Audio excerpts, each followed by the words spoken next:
U of A.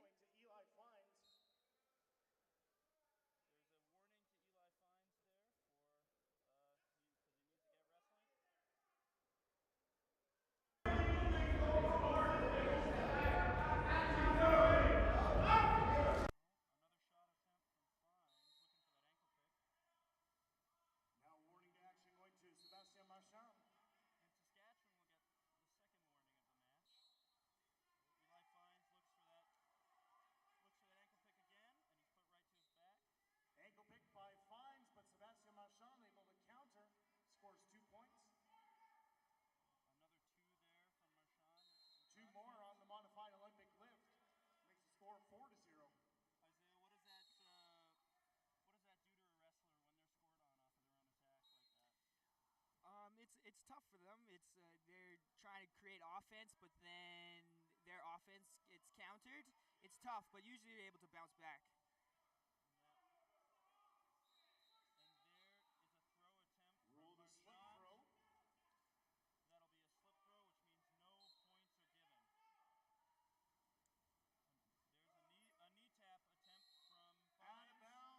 Sebastian Marchand, 1 point out of Eli Fines. Good snap to a single, doubled off, and he puts him to his back for 4. 4 points for two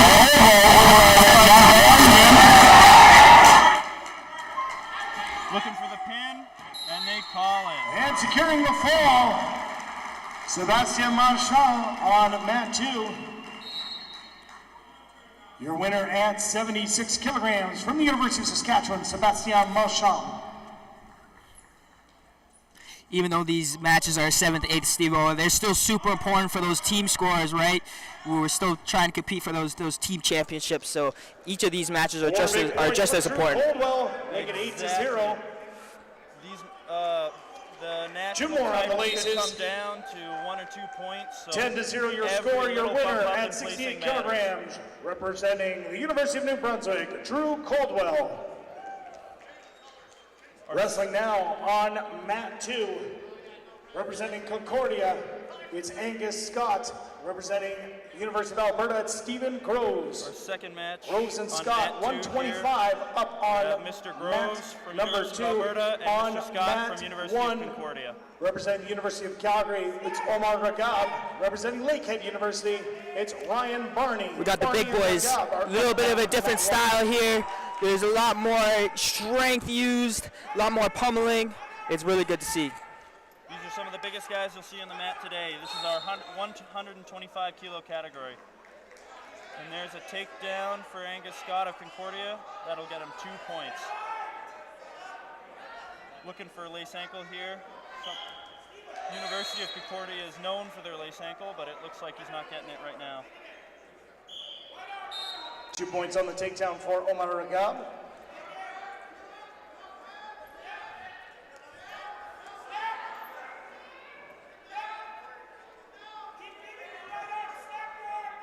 Both wrestlers tie up. Groves holding the center of the mat. I'm really enjoying how much pressure each of these athletes are putting on each other. It's really good to see to be able to set up their attacks. They're not letting up on each other, that's for sure. Oh, and there's a double leg from Angus Scott of Concordia. He'll earn another 2 points for that. Omar Ragab with the takedown and the gut wrench. He's looking for more, but he's not going to get it. Make it 6-0. Angus Scott is much smaller than Stephen Groves. How do you think that's going to play out for him in this match? It's different, especially at heavyweight. Usually the smaller guys, they're a little bit faster, so they're able to get around. They're not as strong, so they can't hold on. But usually, if they make the adjustment, they're usually pretty good. That makes sense. That is a push out of bounds for Stephen Groves. Referee is looking for a caution, but it is not confirmed.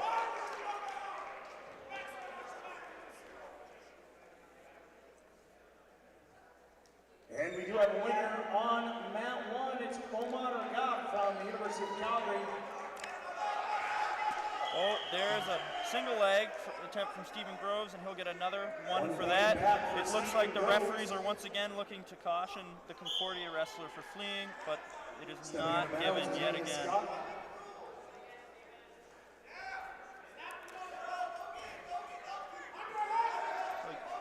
Stephen attacks are working. But his single attempt is countered by a single from Angus Scott, and he's taken to his back taken down for 2.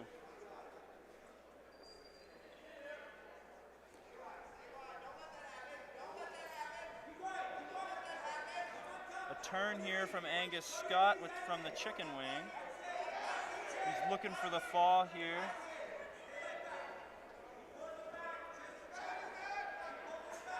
Going for the fall is Angus Scott on mat 2. 30 seconds remaining. Stephen Groves bridges out. Oh, and he escapes the pin. Good fight from Stephen Groves. That's huge for confidence. Being able to fight off your back and back to your stomach is huge for the confidence. Especially if one wrestler believes that they're going to get the pin and they think the match is done. It's very tough to get back into that mindset to keep going after you're called back up out of there. Double underhooks from Concordia.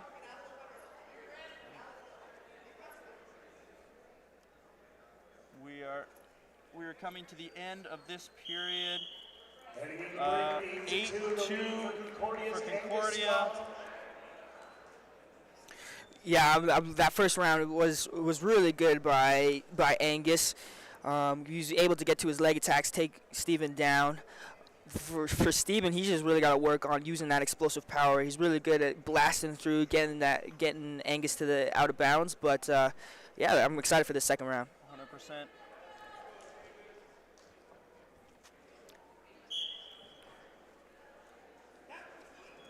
Oh, Stephen right on the legs. And he is going to get pushed out of bounds there off of his attack. Scores 1 point.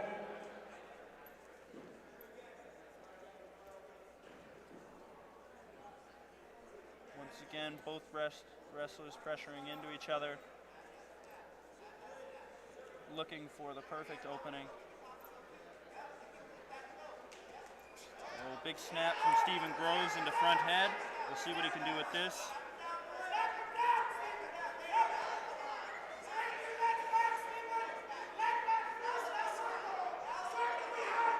Stephen's now looking to go behind for the 2. Angus holds on to that arm and now gets into seatbelt position. And it looks like Groves is looking to come behind, and he gets the 2 for the takedown. Stephen Groves securing a takedown. Looking for a turn now with the trap arm. Oh, and there's a challenge from the Concordia coach.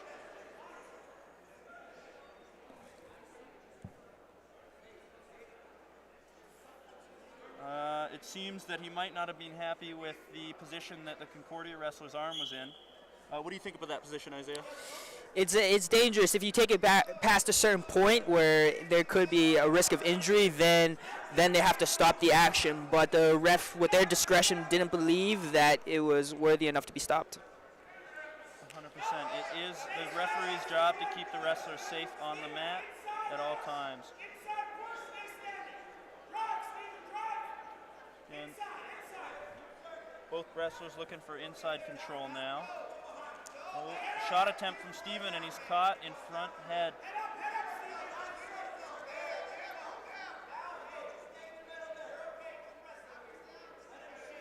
No matter how strong these wrestlers are, they still have to set their attacks up, or they could get caught by their opponent.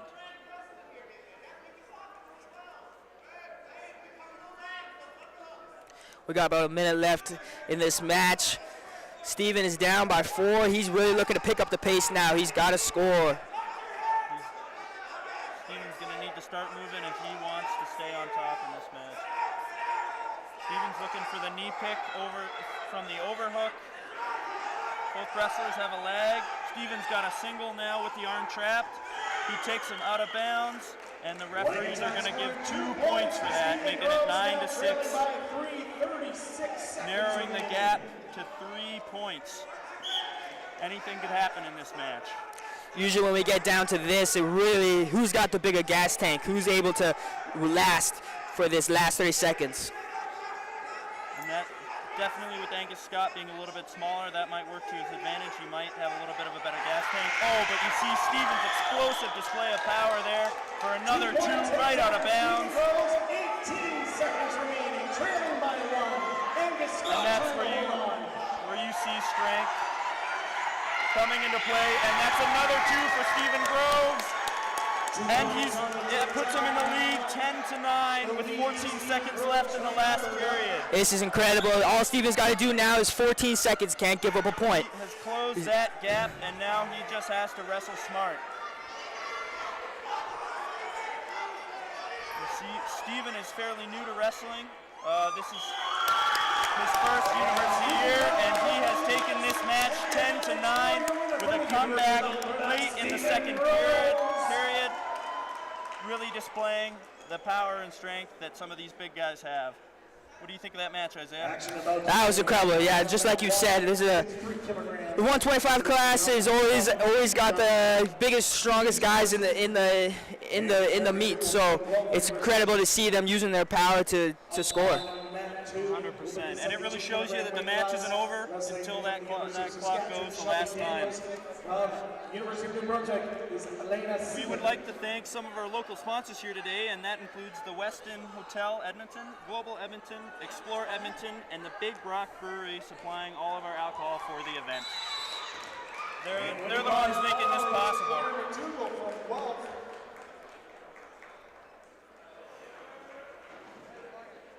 Now we have the women's 72 kilogram category from New Brunswick, Elena Suick, and from Saskatchewan, Shelby Daniels.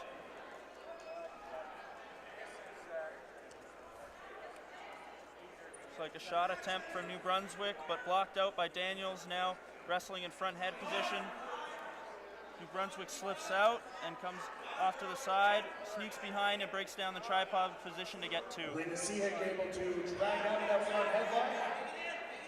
She scored 2 points on the takedown. New Brunswick is going to look for more points, but nothing's there, and the referee stands them back up. Now, Isaiah, how do you score 2 points in wrestling? In order to score your 2 points, usually you have to take them from their feet to their stomach, or you end up behind in a controlled position. Those are your 2 biggest ways to score 2 points. And that is going to be the most common takedown that you see here today. Oh, 2-on-1 shucked by. Daniels tries to escape and run away, but she is taken down for 2. Takedown from Elena right Suick. on the edge of the mat. New Brunswick is going to look for more points here, looking for a gut wrench, but it doesn't look like she's going to get it. It's really important for that parterre position to be able to score extra points. It's much easier to score on the ground than from standing. 100%. You're in a much safer position on somebody's back on the ground than you are on the feet. It's not a neutral position as it would be. Underhook, Daniels with an underhook on the edge and pushes Elena out for 1 point.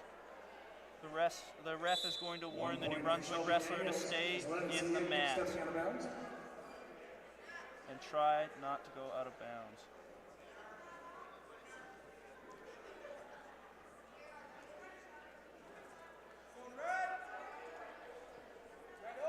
Shelby's really controlling the match with that underhook, controlling the center.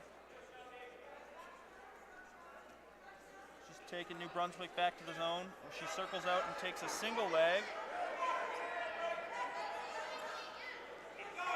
Daniels puts her hips in and shuts it down. Now looking to go behind. And she does, and she gets her 2. 2 points on the takedown for Shelby Daniels. Now looking for a bent knee leg right here.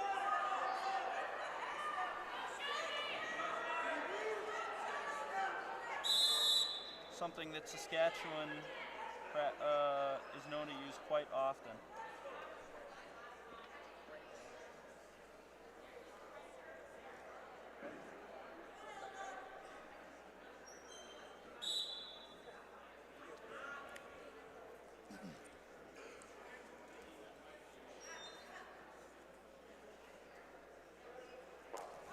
Daniels with a shot attempt here, a high crotch to the left side. She's looking to build up, her head slips inside as she transitions to a single. And the New Brunswick girl breaks her down to her knees. Now, Isaiah, how tough is it to recover from that position there when you've been flattened out in your stomach and you're extended? It's super tough, right? You're losing all your strength when you're extended, and sometimes the person puts in a crossface, which is super mean and makes it really tough to hold on to those legs. Definitely, a lot of those ground moves can really cause a lot of pain and really make it tough to fight back. Going into halftime now, it's 6-3 for New Brunswick.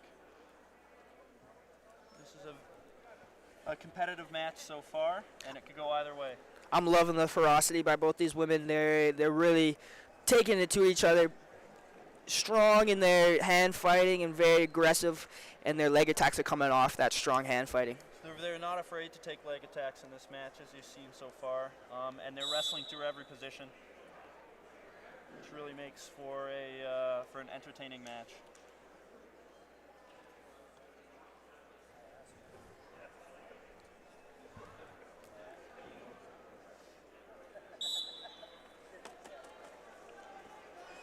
Into the second period, Daniel opens up with an underhook on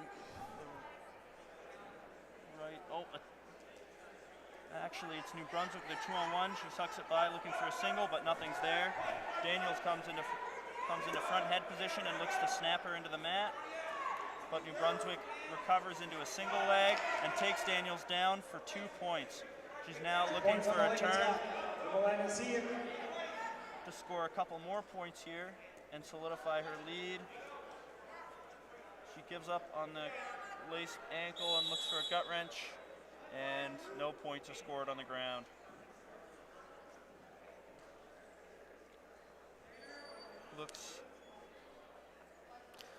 We got blood time. Yeah. We got blood time here. I believe Shelby has to be taped up. She got some blood on her elbow. Major sponsors of the 2023 Friends of the World Cup of Wrestling Society. Wrestlers are permitted 5 minutes in order to stop a bleeding injury or get it taped up. If they are unable to within that 5 minutes, then the match is over and the opponent wins. Sports and Fairburn Medical Supply. Local sponsors include the Westin Edmonton, Global Edmonton, Explore Edmonton, and Big Rock Brewery. We have Saskatchewan coach here cleaning the mat. It's really important. There's not allowed to have any mat or any blood on the mats at all. So you have to make sure all the blood is cleaned up from the mats or from the other opponent before action can begin again. Definitely. They want to keep that mat as sanitary as possible. It is the job of the Saskatchewan coach or trainer to clean that blood. The referees will not clean that blood for them. And here we go. 2 minutes and 20 seconds left in the second period, and New Brunswick leads 8-3.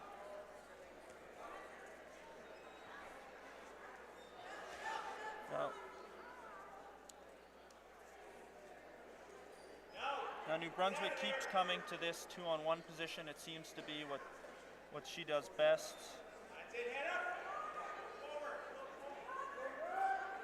Daniels takes her to the zone, but New Brunswick circles out.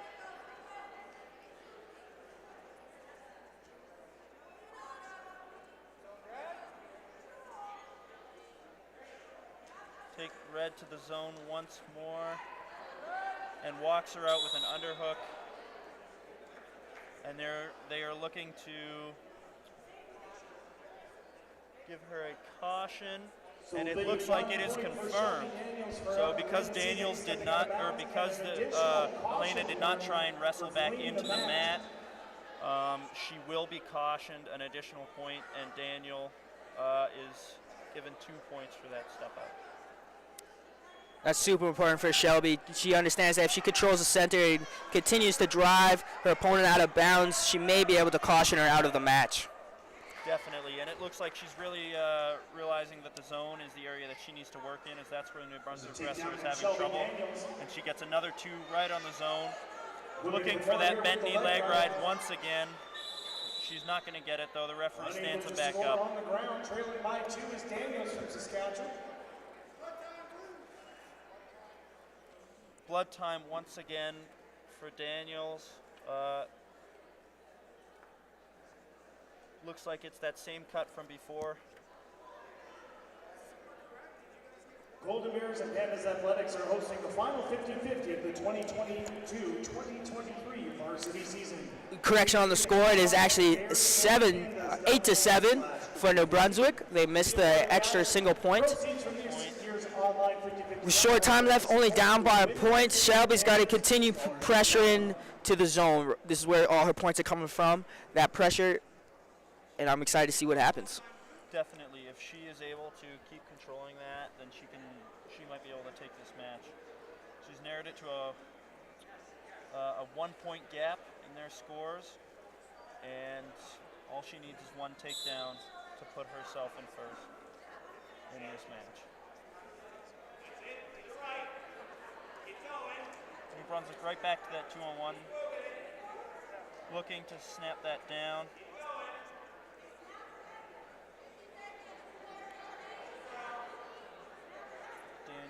Wrestles out of it. Looking to bring her back to the zone, but the New Brunswick wrestler circles out. Oh, a snap attempt, and Daniel sprawls and circles behind, getting a 2-point takedown and putting her in the lead 9-8. 30 seconds left in the second period. Once again, she's really consistent going for that leg ride, but she has not been getting it this match. 17 seconds. Isaiah, how tough is that leg ride to defend? It's real tough. If you get someone that's really good at that leg ride, it hurts.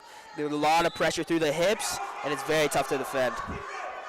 It's impressive that New Brunswick wrestler has been able to defend it for so long. Elena in on a shot, but Daniel sprawls and goes behind for another 2-point takedown. And that's how it's going to end. Your winner. And Daniels wins 11-8 at the end of the second period. That was incredible composure by Shelby right at the end. Elena shot in with desperation shot with 10 seconds left.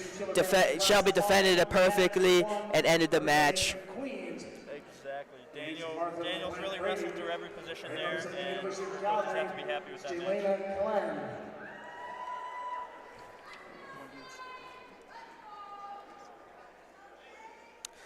Golden Bears and Pandas Athletics are hosting the final 50-50 of the 2022-23 varsity season. Get your tickets online at bearsandpandas.ca/5050 to be part of the action. Proceeds from this year's online 50-50 raffle are going to support the Women for Pandas Scholarship Fund. Default on mat 2, representing Guelph, it's Emily Younghans.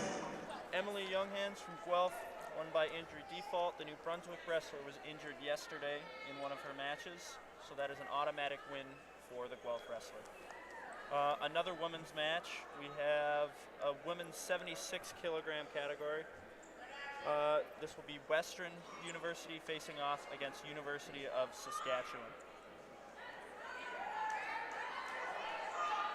That is, of course, if the wrestlers show up.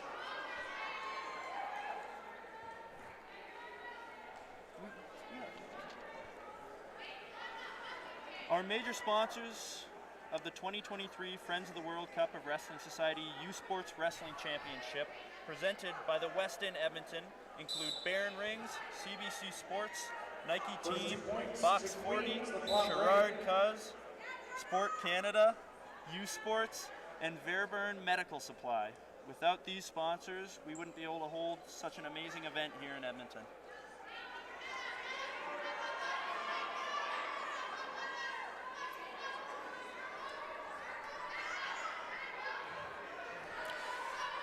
We are just waiting for one of the athletes here. I believe. A little bit of a break. It looks like both athletes have now made it to the mat. They're standing in their corners. It looks like the referees may be having trouble figuring something out. Your winner, representing Queens, Martha LaPlante-Brady. The refs are ready to go. Athletes are up. You see Jenna Lawrence from Western in the Our purple next singlet, match on and round two, 76 kilograms, representing the Angel University of from Western Saskatchewan Ontario, in Jenna the green Lawrence, singlet. And representing the University of Saskatchewan, Angel Beskester. 100 kilo match on mat one. Representing the University of Calgary, We it's are Joseph underway. DeMeo. Representing Lakehead University, it's John Campbell. Double attempt from Saskatchewan. She is stopped, and Jenna goes behind for a 2-point takedown, looking for a power Nelson here. Oh, but she's pulled over by Saskatchewan for no points, looking for a small head and arm throw. And another 2 points are awarded because the referees believe that they came back to enough of a neutral position, and they are stood up, the score being 4-2 for Jenna Lawrence, the Western wrestler.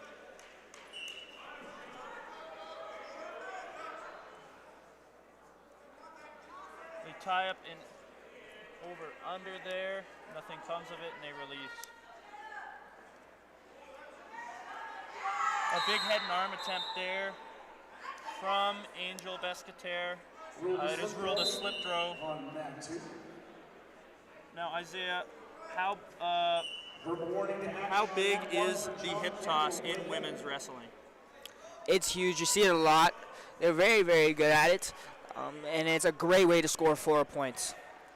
Definitely, you see some really big throws from the women's side. A lot of them really like that head and arm, and it's really a game changer in some matches.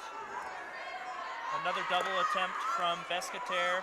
She is sprawled on by Jenna, and Jenna goes behind once again for another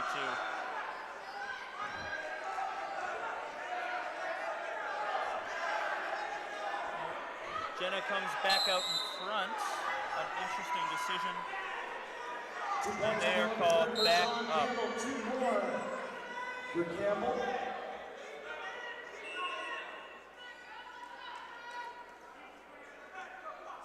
Jenna Lawrence has been very consistent with this match, stopping all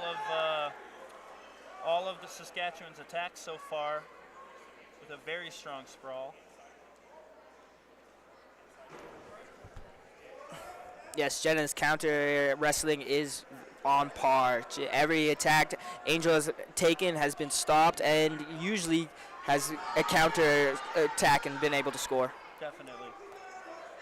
She's now showing a bit more offensive pressure, attempting to walk Beskester out with an underhook.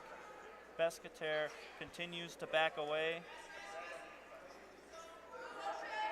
Ref warning her for action due to her negative wrestling. She goes for a big head and arm attempt there, the throw we were talking about before, and gets 4 points for it right on the edge of the mat, looking for a pin. 17 seconds left in the period. Just have to see, and the Western wrestler could not wait it out. The pin is called, and Beskester wins this match by fall. Like we were saying previously, that head and arm, it's a game changer. It can change a match at a blink of an eye. You can be losing, throw the head and arm, and then end up winning the match, just like we saw there. Definitely.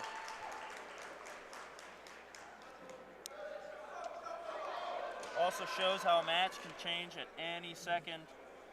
Jenna was winning that match 6-0 with 3 takedowns, and with a big head and arm out of nowhere, Beskester took the match. Once again, we'd like to thank our local sponsors. These include the Westin Edmonton, Global Edmonton, Explorer Edmonton, and Big Rock Brewery. Deemed that the attempt at the head and arm has been too aggressive.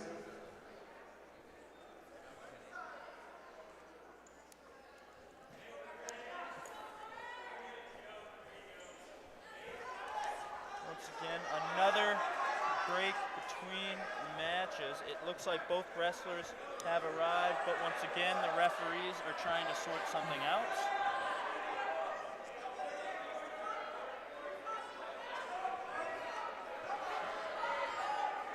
This match will be in our women's 63 kilogram category.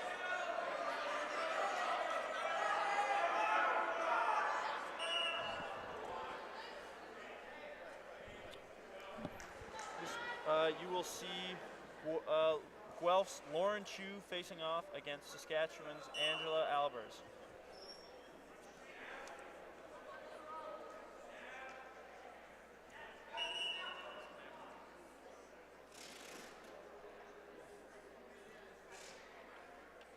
So to be caution. Has to wonder what the referees are waiting for here. From DeMaio. One more point for John Campbell.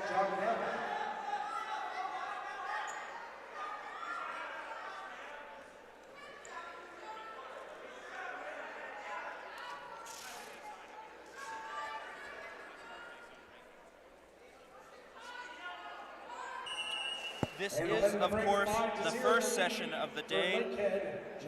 Please remember to tune in at 1 p.m. for the bronze medal matches and 3 p.m. for the gold medal matches.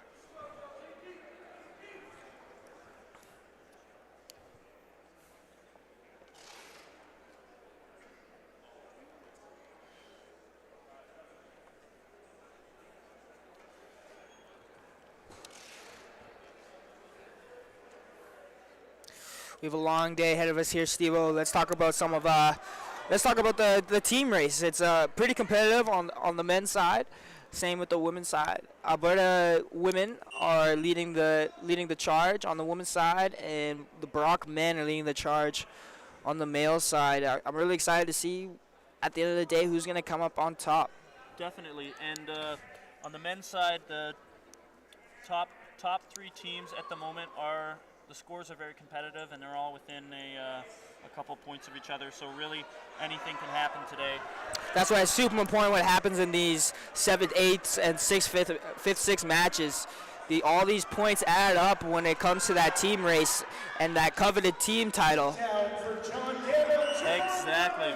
It may not be winning these matches may not give their teams a whole lot of point, but it could be the little bump they need to move into a higher placing.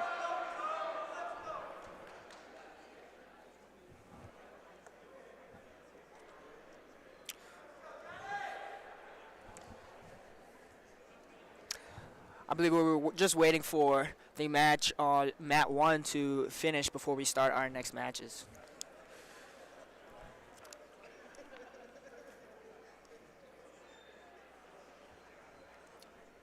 A quick reminder that the Golden Bears and Pandas Athletics are hosting the final 50-50 of the 22-23 varsity season. You can get your tickets online at bearsandpandas.ca/5050 to be a part of the action. Proceeds from this year's online 50-50 raffle are going to support the Women for Pandas Scholarship Fund.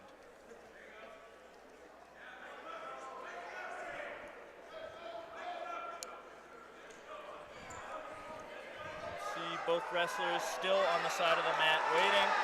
Some big action going on mat 1 at the moment. 4 big points for John Campbell means the match ends with a 13-0 score. Your winner, representing Lakehead University, it's John Campbell.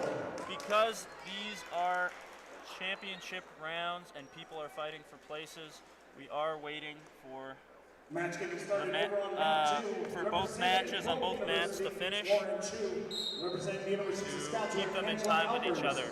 63 kilograms. Lauren Chu from Guelph and Angela Albers from Saskatchewan get off to a quick start. A big arm throw attempt from Albers. It is stopped by, or from Chu, it is stopped by Albers, and she will be awarded 2 points for the takedown. On mat 1 is Brock's first into Torres.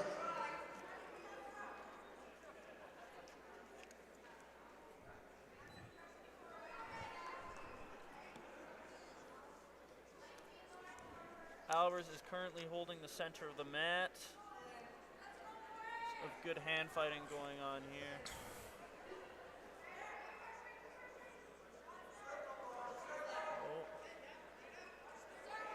Albers ties up in an underhook, but recovers. She shoots for a double. He's pulled up the body and given 4 for a feet-to-back takedown out of bounds, making the score 6-0. All that entire sequence came from her pressure on the edge. With that pressure on the edge, Chu was trying to throw last desperation, and Albers was able to counter and end up on top. Definitely, she kept her on her heels, and that got her that big move.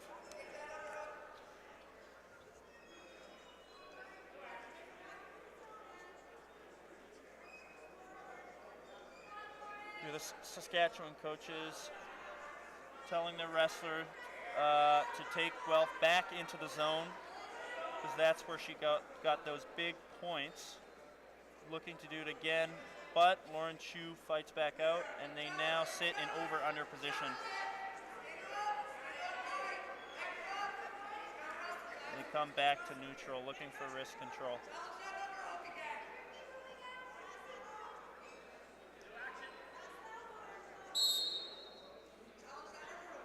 Now a warning from the referee for action.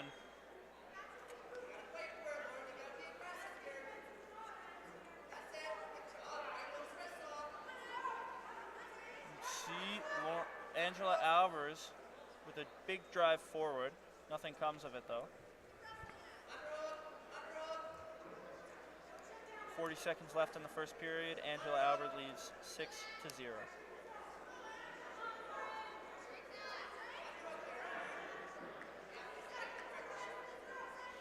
Now this is an interesting matchup. These wrestlers, because there's the provinces are so far away from each other, they do not get to wrestle very often. Not wrestled many times this year. Big double attempt from Albers, but Chu pulls her up the body, and Albers will only score 1 point for that. Albers is Lauren Chu stepping out of bounds. How important are those out of bounds points, Isaiah? They're extremely important, and they add up, especially now with the new rules set. If you take your opponent out of bounds too many times, the rest will be on the opponent that keeps fleeing out of bounds, and you can caution them out. And if you get 3 cautions in a match, the match is over. So those out of bounds points are super important. We have, of course, seen some cautions awarded already for fleeing out of bounds. If the wrestlers do not actively look to wrestle back into the zone and avoid being pushed out, then they do risk that caution.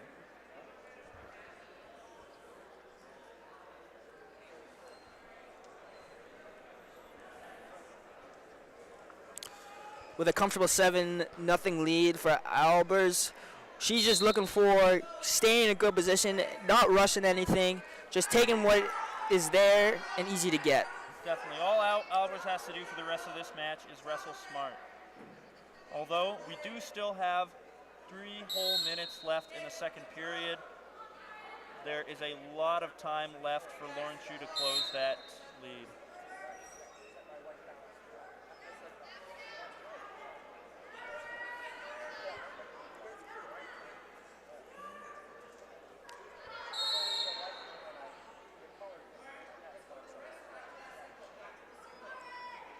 Referee now warning them for headbutting.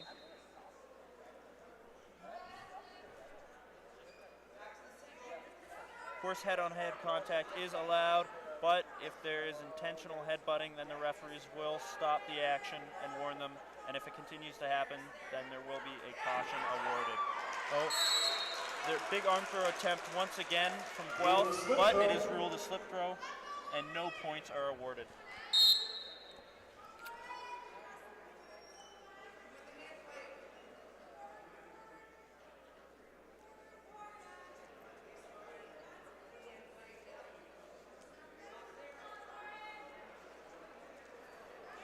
Single leg attempt here from Guelph. Big sprawl from Saskatchewan though. She looks to go behind, and she does. She's awarded 2 points, making the lead 9-0. Incredible counter by Albers. Definitely. She's looking for that power Nelson here, but took too long to get it, and they are returned to standing.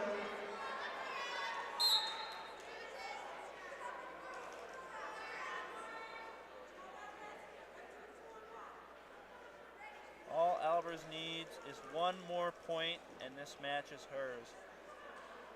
The Guelph wrestler is really going to have to turn this around if she would like to get back into this.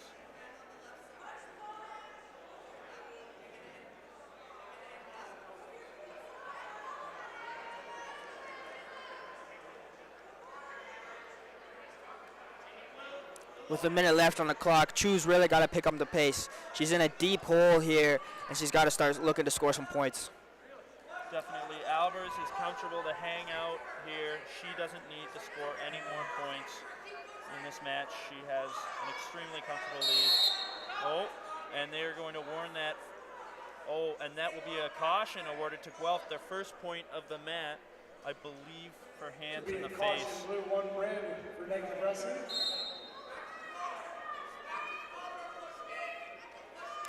Of Yes. course, if the wrestlers do get too physical at times, they can get in trouble for that.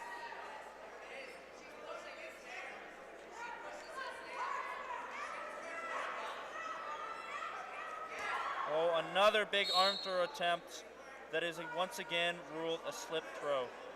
Ruled a slip throw.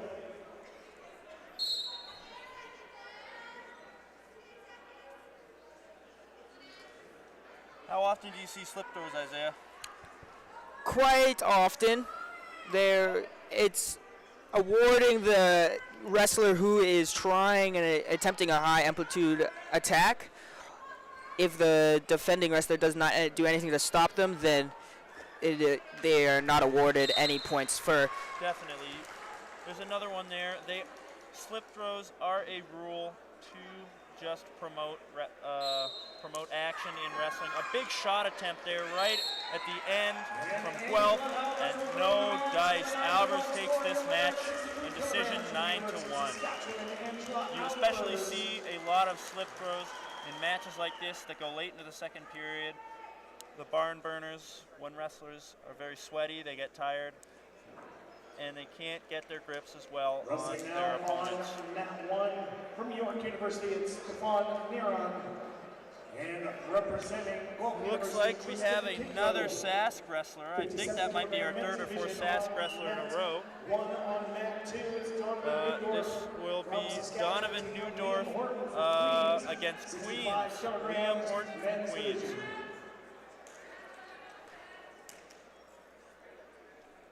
Donovan looks extremely ready for this match. You can see the energy just pulsing through his veins.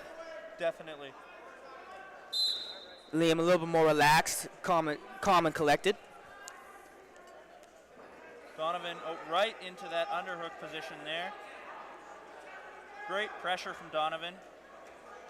He's really using his movement. He's pressuring in and snapping. A very nice duck there for 2. You can see Queens looking either way. He did not know where Donovan went. Donovan working the Ziegler and now looking for a lace, but he was called up as he took too long on the ground. There's a shot attempt from Queens. Donovan is quick enough to move out of the way.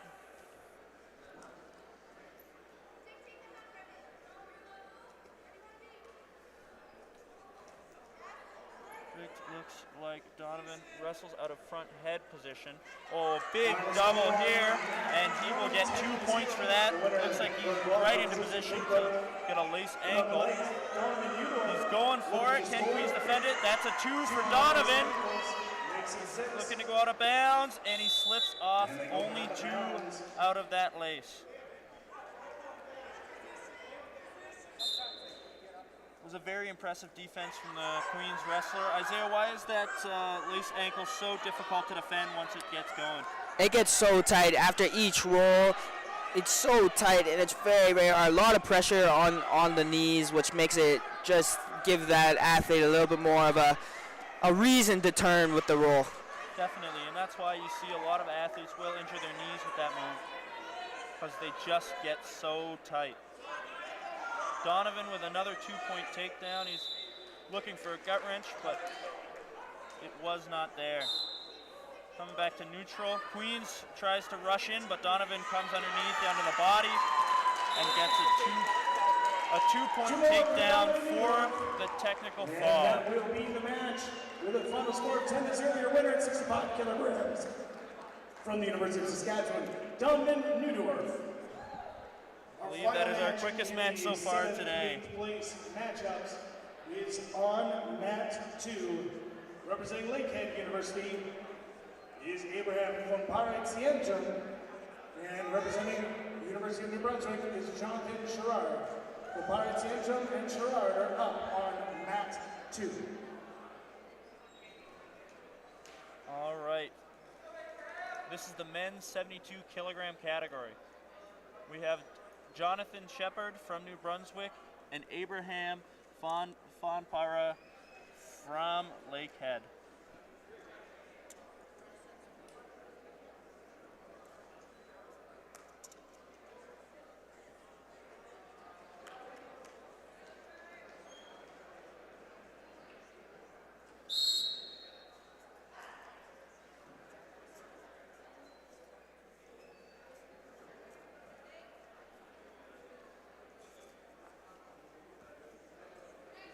Both wrestlers just gauging the other, trying to create some motion.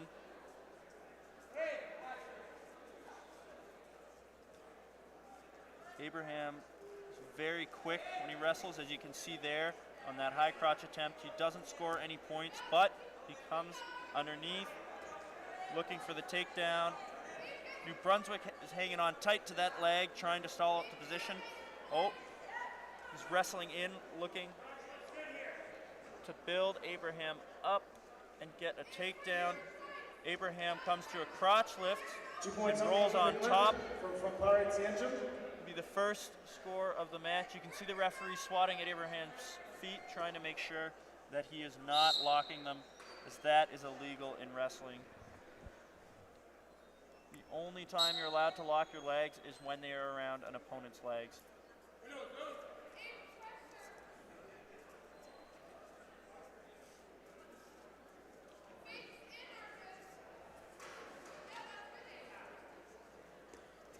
You see Abraham doing lots and lots of fakes, trying to open Jonathan up so he can get to those double legs. It's really, really good to see. It is working. It is letting him get in on his shots so far in this match. The Brunswick wrestler is going to have to start looking for some of his offense if he wants to get himself up on that board. There's a single leg attempt from Abraham. It is not there, and he recovers into that under position and walks the New Brunswick wrestler out of bounds. Have to see, the referees are looking for a caution on this, and it will be confirmed. Will be, of course, one for the step out and one for the caution. That brings the lead, Abraham's lead, to 6-0 over the New Brunswick wrestler.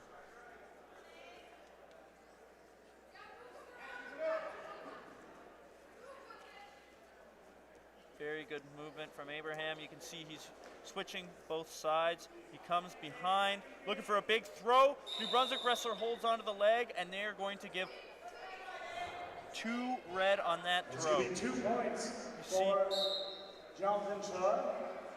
And that just shows what the risk of looking for those big moves. The reward is very high, but of course you can get scored on from those positions.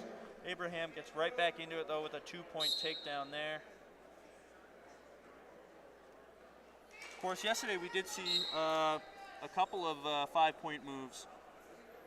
Yes, we did, and we even saw one that unfortunately ran right out of time, but it was quite magnificent. Just after the clock ran out.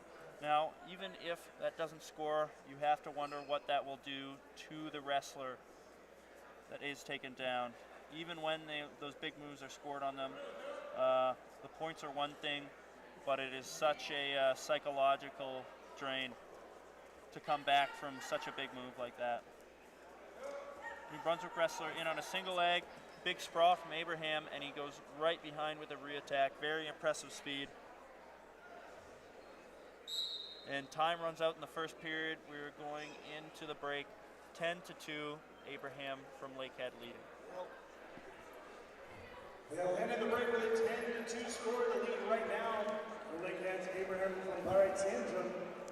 Jonathan Sherrard from the University of New Brunswick trailing by 8. Major sponsors of the 2023 Friends of the World Cup of Wrestling Society U Sports Wrestling Championship presented by the Westin Edmonton include Baron Rings, CBC Sports, Nike Team, Fox 40, Sherrard Cuz, Sport Canada, U Sports, and Fairburn Medical Supply. And coming into the second half, Abraham still with the lead, 10-2. New Brunswick wrestler is going to have to start scoring some more points here. Abraham gets to that position behind, but he rethinks the big move once again. He switches into a double, takes him down for the nice easy 2, and does not risk any points being scored on him. Two more makes the score as he 12-2 gets for the your technical winner, fall. representing Lakehead University, Abraham Komane-Tenjo.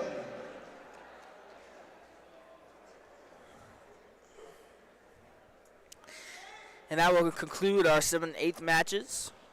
Now we're going to move on to our 5th, 6th. All right, we roll right into our 5th place matches.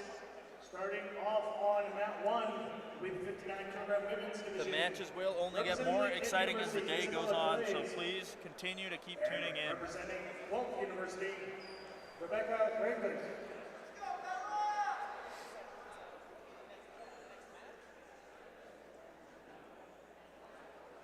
And on mat 2, it's the men's 125 kilogram weight class. Representing the University of Calgary, it's Joseph Duffy.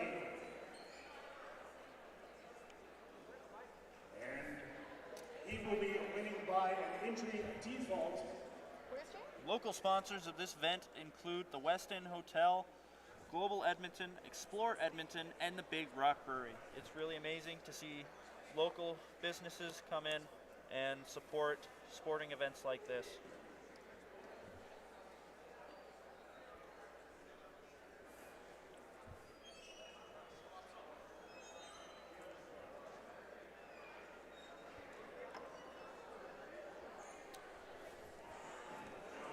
We are taking a quick break here, it looks, before our 5th and 6th place matches start. Wrestlers do not seem to be at the mat yet.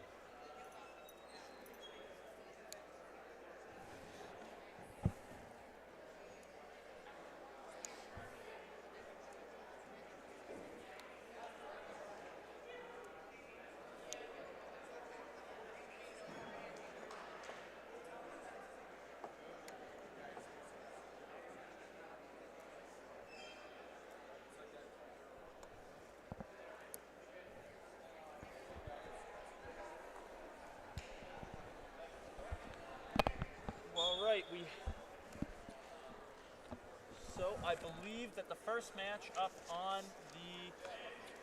the board for the 5th and 6th place matches is a scratch. Joseph Duffy winning by injury forfeit, as the York wrestler was injured yesterday in competition.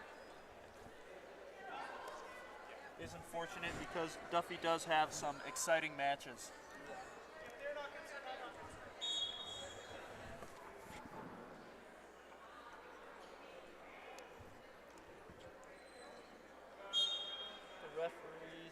Ready to go, it looks like. Wrestling has begun on the first mat. It is only a matter of time until it begins on this match. Wondering, and the holdup has been that even though Duffy isn't wrestling, he did have to get his hand raised officially, and you can see him on the mat in his khakis.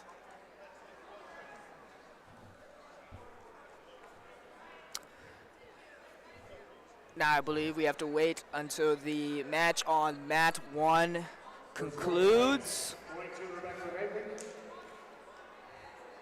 have another University of Alberta wrestler up next. Looks like he will be facing a Concordia wrestler.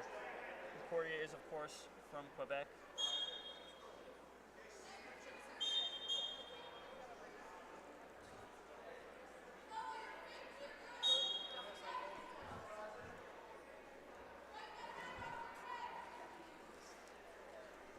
This is a very important match for Alberta, especially for the team race. Alberta currently sits at number 3.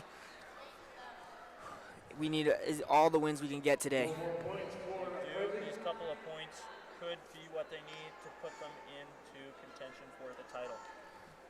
Now going for the fall for Isabella Gallegos. Let's see, this will be Isaac Lamorvan from University of Alberta versus Liam Maynard from University of Concordia. And she will secure the This should be following a competitive matchup here for the 5th and 6th place match at 68 kilos. The first match finishing up on mat 2. We should be ready to get underway for our men's 68 kilo match. Moving on mat 2 at 68 kilograms, representing Concordia University, it's Liam Manon. And representing the University of Alberta, Isaac Lamorvan.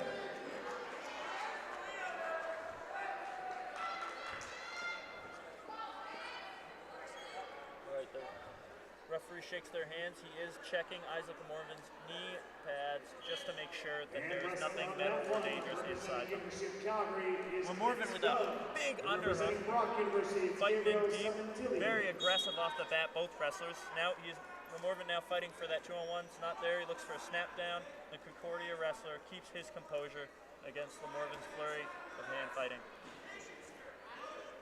Now see the wrestlers tie up in a neutral position. Concordia wrestler reaches inside looking for a slide by. He brings him down a tripod, breaks him down, and gets his 2 points. That is a move to look out for when a wrestler posts with his arms straight. Another 2 from the lace ankle, the move that Concordia is very well known for. The referee stops it. Concordia coach not happy. Oh, it looks like for a blood stoppage. Concordia does have quite a bit of blood on the side of his face now, and the Concordia coach does not look happy about that stoppage. It's super lucky for Isaac. He was in trouble with those laces. They were tight. Definitely. Oh, he's looking for a challenge because of the blood time, though this might be a tricky one to win because it was his athlete that was bleeding, and that is a valid reason to stop the match.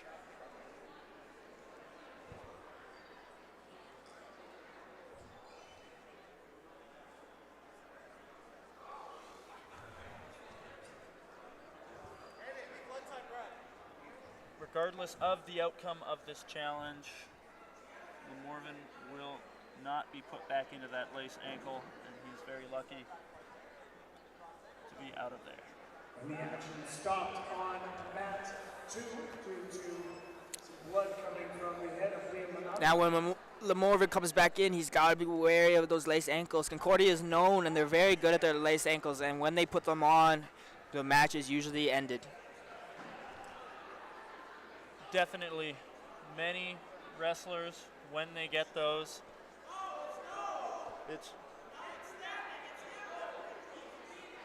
so it looks like some outrage from the Alberta coaches.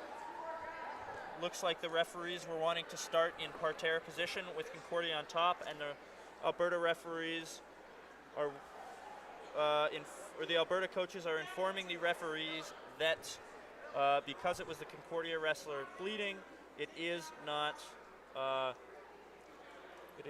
his position,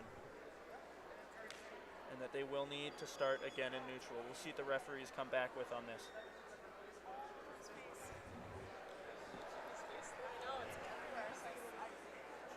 We have seen quite a few Alberta wrestlers square off with Concordia wrestlers so far this weekend. All right, we've got those current team standings up on the big board. All right, it looks like the referees have decided to start them in neutral again. Isaac is able to work his standing offense once again, which is where he will excel in this match. Looking right into that underhook again, a position he uses quite frequently. No, he does not use it. Both wrestlers fighting for inside control. Isaac Lamorvan has to be careful. As you can be sure that Concordia wrestler is looking for that chuck by again. A big snap, but the Concordia wrestler recovers. Oh, slide by attempt from Lamorvan now, but no dice. How dangerous is that slide by, Isaiah? It's very dangerous, and it takes advantage of your opponent pressures into you, slide by, and it's almost like peekaboo. You're there and then you're not. Definitely. All of that slide by comes from your opponent's pressure. When they straighten that arm and they push into you, and you can go and they do all the work for you. Concordia wrestler is holding the center of the mat, and Lamorvan from Alberta is being warned for action. Another slide by attempt from Concordia, and he almost gets it, but Lamorvan recovers.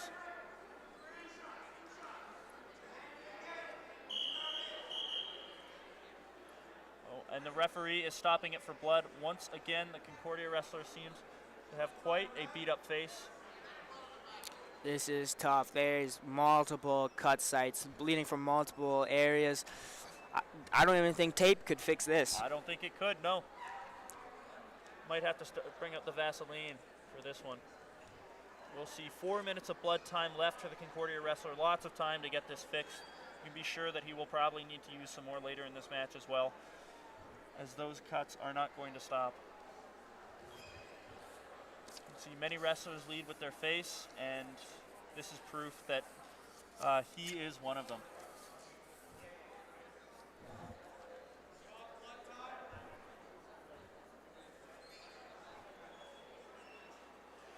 Lamorvan now getting blood cleaned off of him, the Concordia wrestler's blood.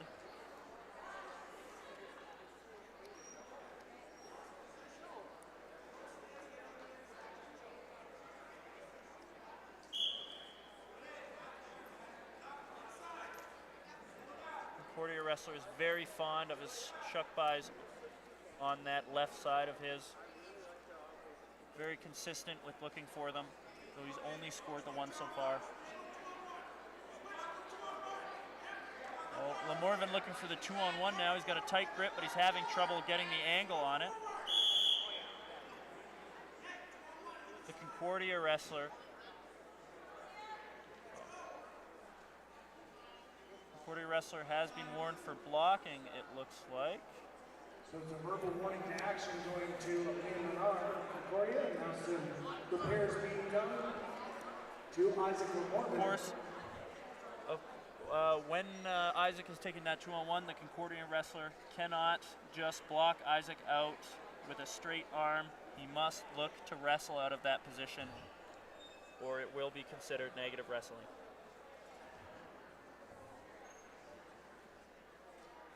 Like we're back on blood time once again. Interesting, it looks like the clock has gone back a little bit. We're down to 40 seconds left in the first period. Menard leading 4-0. Isaac looking for that 2-on-1 again.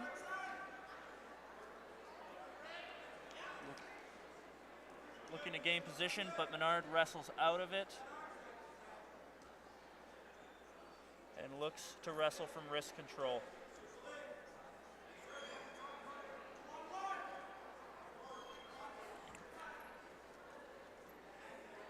Morvan is changing his elevation, attempting to fake Menard, but he is too far away. And big snap now. Interesting. Both of these wrestlers look like they have their techniques and their setups that they are sticking to in this match. How do you think that'll play up? Do you think they need to mix things up, or do you think they need to keep working on what they're doing?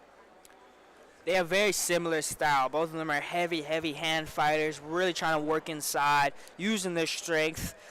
But at the end of the day, whoever's going to be able to come out and maybe change up there a little bit to find that leg attack is probably going to end up winning this match.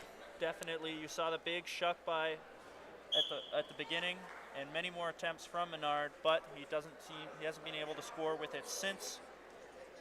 And Isaac has not been able to gain a better position from his 2-on-1. So we will see what these wrestlers have come out of halftime with.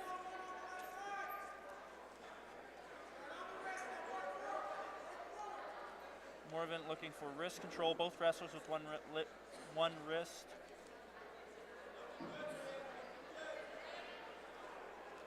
Now head to head. Morvan looking to snap from the wrists. Wrestling now with this back to the zone. It looks like they are putting Menard on the shot clock, meaning he has not been wrestling actively enough, and if he does not score within 30 seconds, or before that little clock underneath the big score runs out, Lamorvan will be awarded a point. See, Lamorvan takes a shot attempt, which is blocked out, and now recovers in the front head. He is taken out of bounds, and they will award him 1 point, stopping the shot clock. It also satisfies the activity period.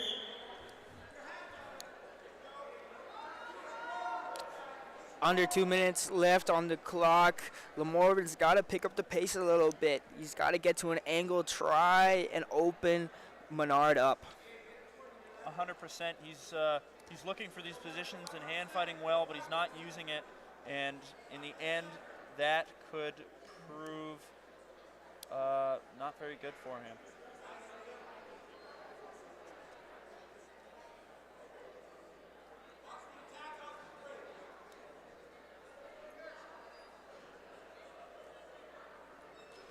Little action here. Wrestlers just fighting for inside control at the moment, trying to look for an opening for an attack. Morvan looks to clear that arm, does not work.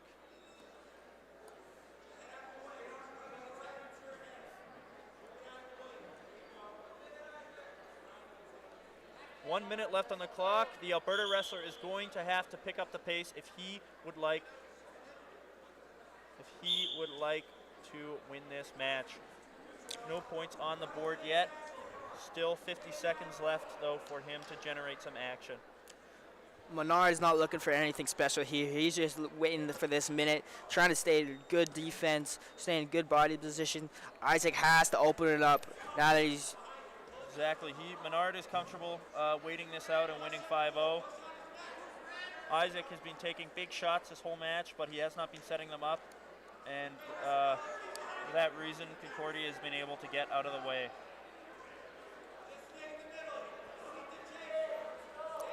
Morgan with another shot attempt. Once again, not set up, though, unfortunately. Looks like there is a nose plug on the mat. You can see both of these athletes' faces there, bruised and bleeding.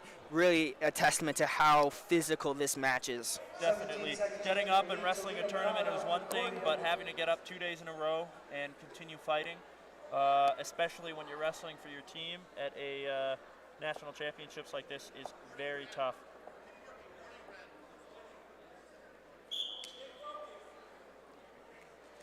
Well, Morgan with a big snap, with a huge inside trip attempt, but nothing there. He is now pulling everything out of his bag of tricks to try and score the Concordia wrestler. A big sprawl here. Concordia looks to come behind. Lamorvan circles, and he will get 2 at the end of the second period and finish this match 7-0, shutting out Alberta's Isaac Lamorvan.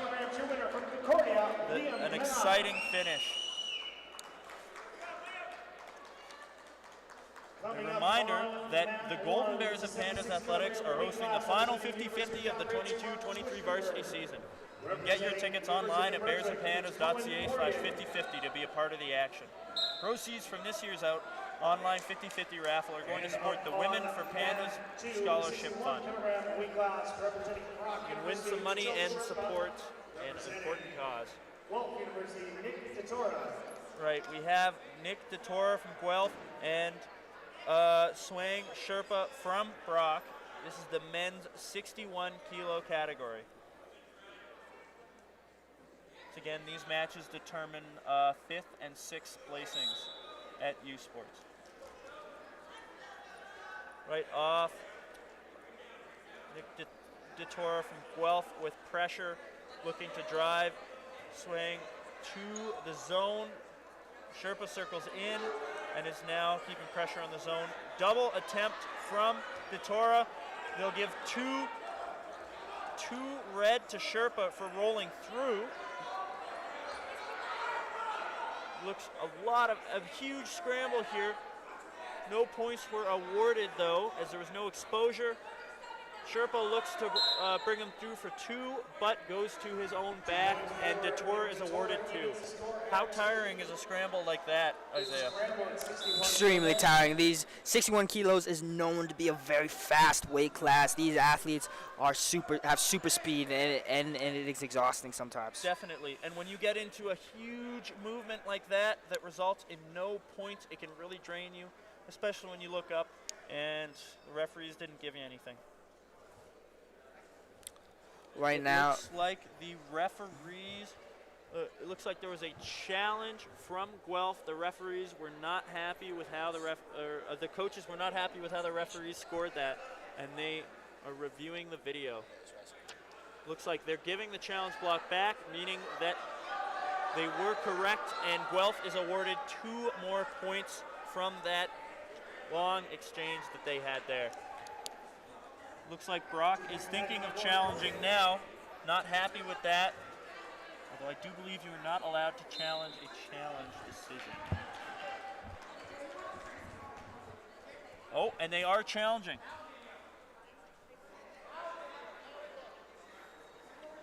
See a little bit more of a break here as they sort this out and take one more look.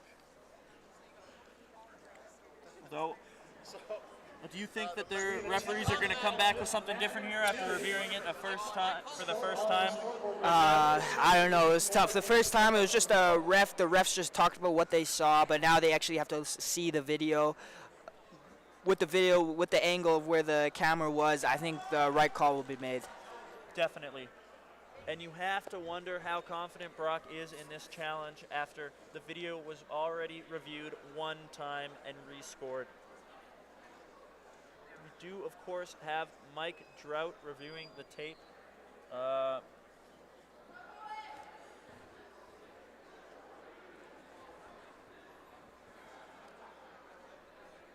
Mike Drought, as a referee, has many accolades. Most recently, he refereed at the World Cup in Iowa.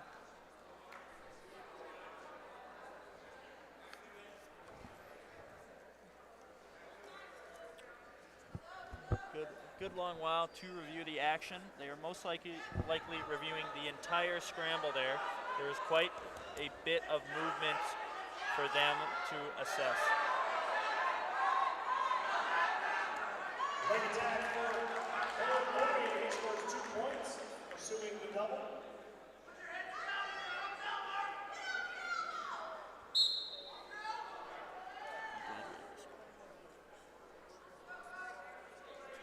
Wrestlers return to the mat, having been coached enough.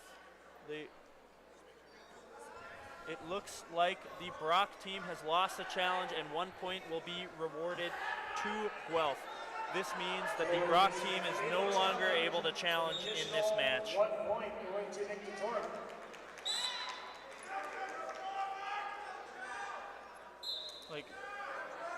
Sherpa with a big single leg attempt, blocked out though as it was a little bit too far away. Now both athletes looking for inside control. Sherpa with some very heavy hands. You have to wonder how the Guelph coaches feel about that. Sherpa in deep on a single leg. His head underneath, looking to build up. The Guelph wrestler is really fighting here. Very impressive defense there. It looked like Sherpa may have had him for a second, but DeTora is able to stall him out and go behind for the 2.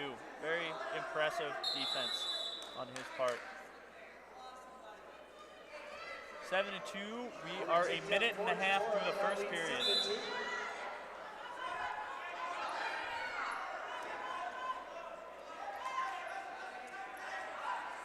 It looks like DeTora is content with scoring off of Sherpa's attacks. He's a very defensive wrestler.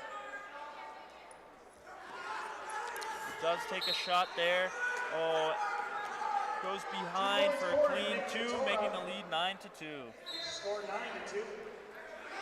The ability to counterattack is incredible. It's really important to be able to score off your own attacks and be able to score off of the attacks of your opponent. Definitely. Comes that old saying, you shoot, I score, I shoot, I score. The classic. Seen on many a high school wrestling team shirt. 14-9 right now on the scoreboard. 45 seconds left in the first period. We'll look and see if any more points are put on the board here. 1 4-point move, and DeTora takes this match. Looks like Sherpa is looking at the referee for something. The action is stopped, so no points will be given on that attack. From University of Calgary, he will win the match. Let's see what it was stopped for. Interesting. And it looks like we'll never know.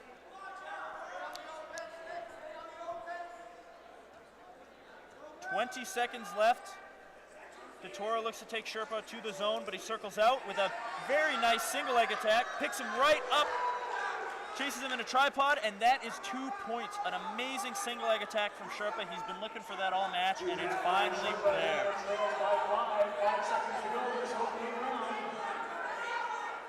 And we will go into the break 9-4.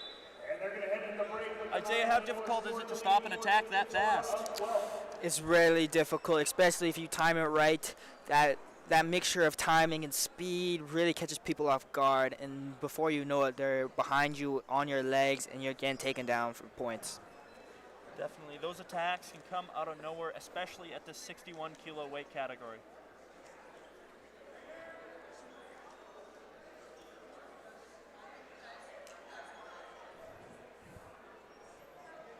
Sherpa is putting himself back into the match here. Yeah, exactly. 5 points is not a huge lead, especially in these matches, right? You can see one throw, one takedown, and you're right back in it. Definitely. Times like these where moves like those lace ankles come in very handy, as a gap can be closed very quickly if a wrestler is able to make multiple turns.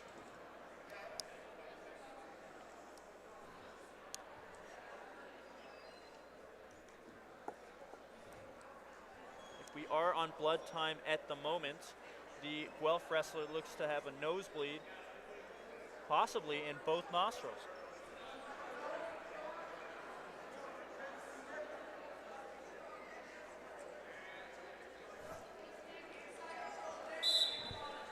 And here the Guelph coaches still coaching from the corner.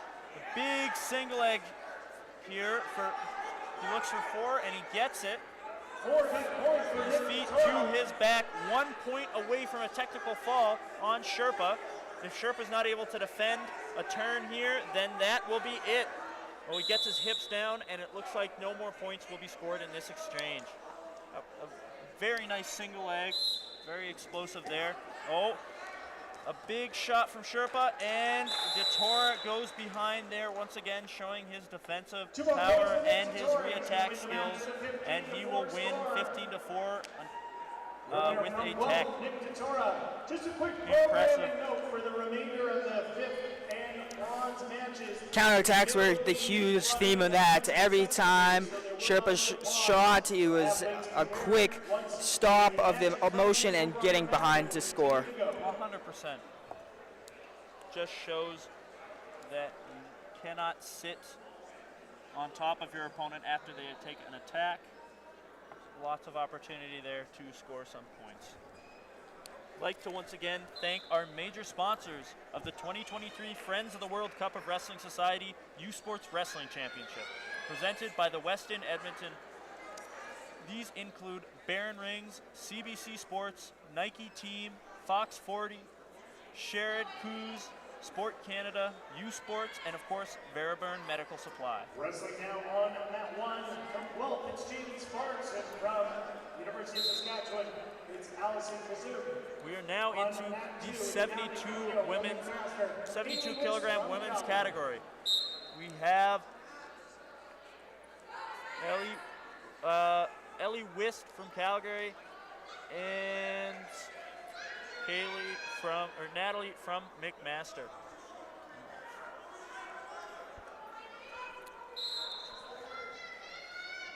Oh, big arm throw attempt from Calgary. No points though, as there was no exposure. Lots of movement coming from these women already. Calgary takes McMaster to the zone, but she's able to wrestle out of the underhook position.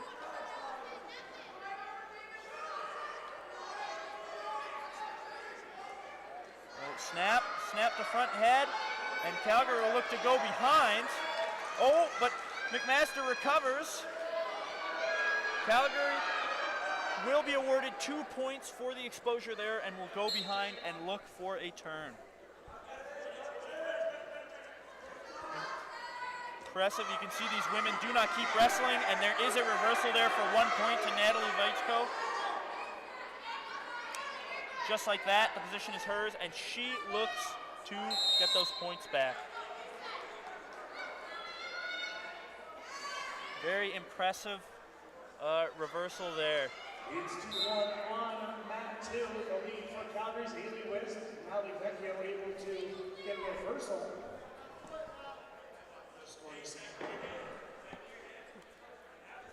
We are halfway through the first period, and a big single leg attempt from Weichko. She comes to the body and walks Calgary out. Incredible For strength. 1 point, it looks like they're looking to caution her, and Just 1 point for Vecchio. it is not confirmed, so the score will sit at 2-2 with criteria going to Calgary.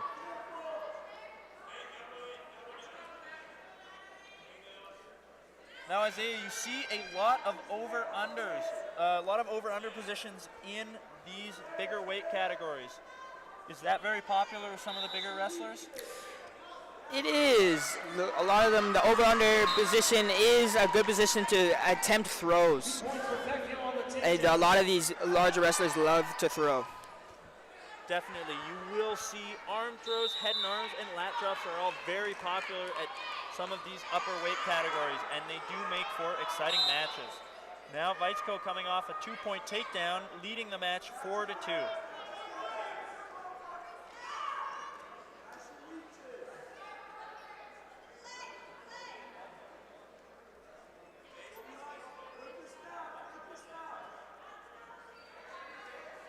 Looks like Calgary holds a very staggered stance. Oh, and a big 4-point double leg from McMaster, making the lead 8-2. They sit on the zone, and McMaster looks to capitalize and score some more points. Amazing double leg there. Can see the difference in stances. Calgary takes a very wide staggered stance, while McMaster has more of a square stance. Another arm throw attempt from Calgary, but once again, no points. McMaster goes behind and gets 2 out of the exchange. Another wrestler here that is very good at capitalizing on the other wrestlers' moves, blocking them out and looking for their attacks. It was incredible balance by Natalie in that position. The ability to defend the arm throw, skip over top, and end up behind. Incredible show of balance. You can tell she knows exactly where her body is on the mat, and she is able to put herself in the right position to capitalize on these exchanges.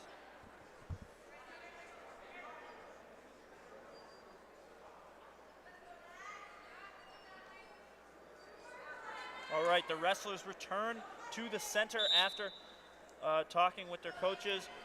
McMaster leading 10-2. Calgary's really going to have to switch gears here if they would like to stay in this match.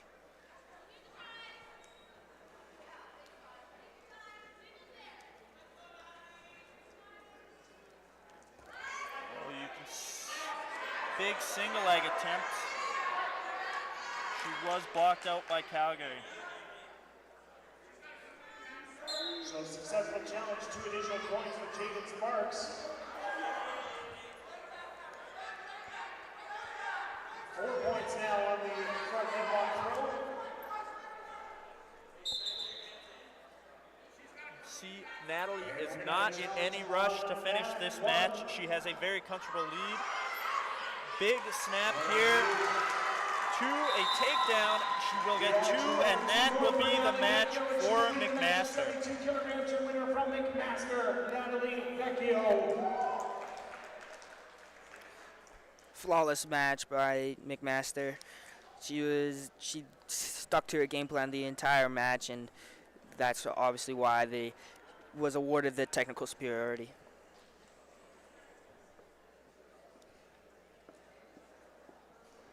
Now have our women's 76 kilo match. We'll have Lillian Frazier from Algoma and Claire Vandesade from Queens. Now, Algoma does not have too many wrestlers here today as they are a smaller school, but they're hoping that the wrestlers they do have will be able to represent their program well.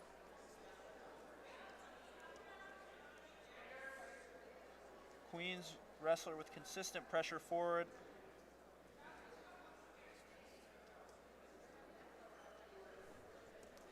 Now there is a very big difference in the body type. One of the wrestlers is much longer and lankier, and one of the wrestlers is a little bit shorter. Isaiah, how does that affect this matchup? Now it's different. It's each of wrestler will have advantages based on their body type. Usually your taller, lankier wrestlers have a little bit more reach. They're able to grab the legs from a further distance away. And the smaller, shorter, more powerful wrestlers are usually able to be able to defend those legs, have a little bit more power to get underneath those taller wrestlers. 100%. We will see Claire Van de Sand from Queens putting up the first points, a 2-point takedown. Now controlling the center of the mat. The lead right now, James Sparks from Guelph University. Looking for a snap down, but nothing comes of it.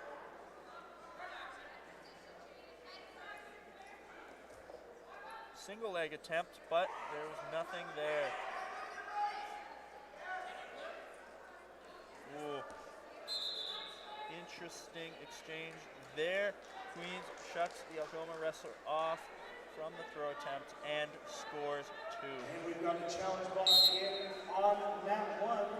That is the issue with some of these throws that these wrestlers try to do, especially the head and arm.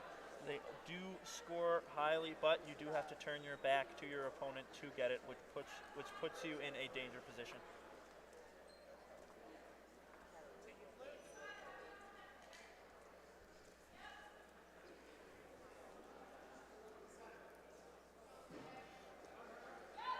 Cleared.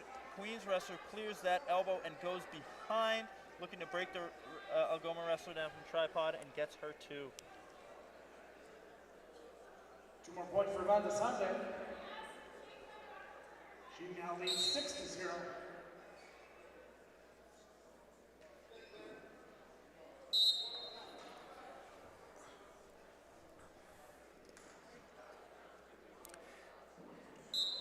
Looks like there may have been an eye poke.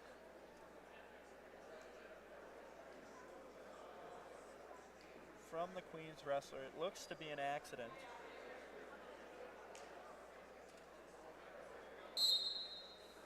Oh, and it looks like heavy hands coming right off of that from the Algoma wrestler. Possibly a little bit of emotion coming through. The referee will warn her that she is being a little bit too aggressive. And the result stays the same on mat 1. Of course, even when accidental things like that eye poke happen, they can rile you up a little bit, especially with a sport as emotional as wrestling.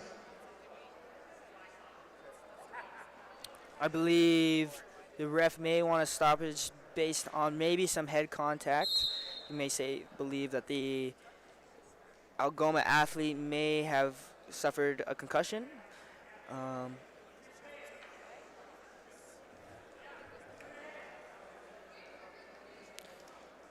It's really important for the refs. Their number one priority is to keep the athletes safe. So if they believe that there's any point that the athlete may be in danger, they would stop the match. Oh, and it looks like they are stopping the action to review the video. They possibly want to see how hard the Algoma athlete hit her head, or if she did at all.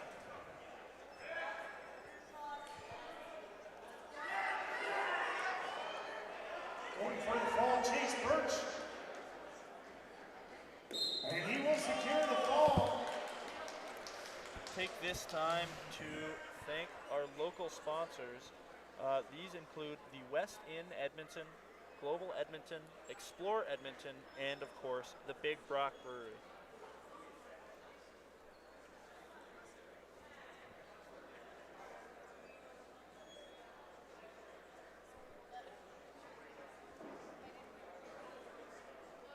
The wrestlers return to the center of their match, and the referees must have ruled that the Algoma wrestler Lead right now did from not Marcus suffer Allen. a strong enough blow to stop the match.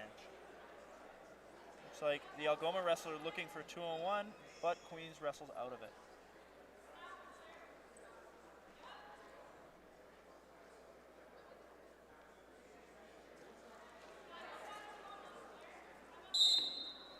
And we go into the halftime with Queens leading 6-0. Yeah, right now Claire is dominating this match. She's using her length to her advantage, being able to get to those legs, take her opponent down. We'll see if Algoma can respond in the second half. Definitely, that is one of the toughest challenges to overcome when wrestling an opponent that is much longer than you, is they are able to wrestle from a much greater distance, and that just makes it difficult for you to get in on their legs and attack them. It's like 2-on-1 from Queens, but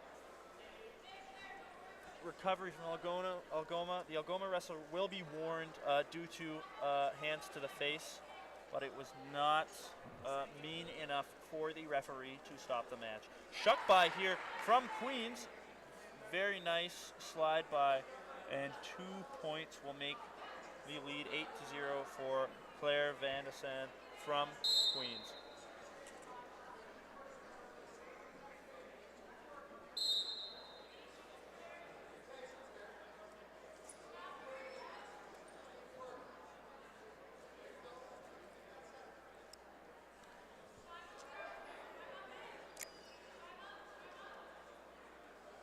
Being down by 8 points, Algoma is really trying just anything at this point. She's got to try and score some points, and now that she's in on some legs, got to try and score these 2 points. Definitely. The time ticks down, and there are 2 minutes left in the second. The Algoma wrestler really needs to put some points up before the clock runs out, or the Queens wrestler scores the last 2 points for the technical fall.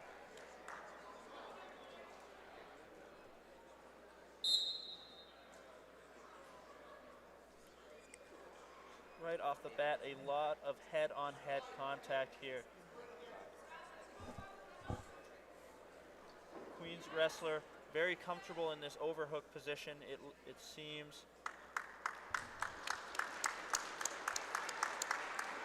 Able to use her length to fight from there. She looks for a head and arm, but Algoma slips out. Algoma looking to score. Queens tries to face. Algoma brings it down to the ground and is looking to go behind, but Queens still has the leg, meaning that there is no control there.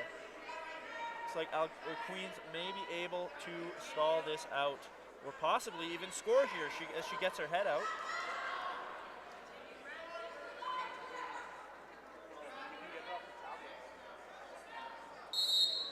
And the wrestlers will be returned to the center of the mat, no points having been scored.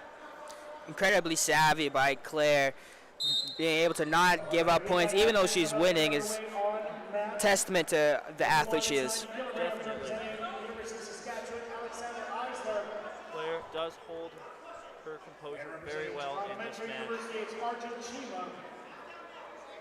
Narrowly escaping what could have been a dangerous position that would have put the Algoma wrestler on the board. 30 seconds left in the second period. This match winds down. Looks like the Algoma wrestler may have some trouble putting points on the board. She's looking for this 2-on-1, but Queens blocks her out with the head and arm. Looks for a big throw. Nothing comes from it, and they return to neutral.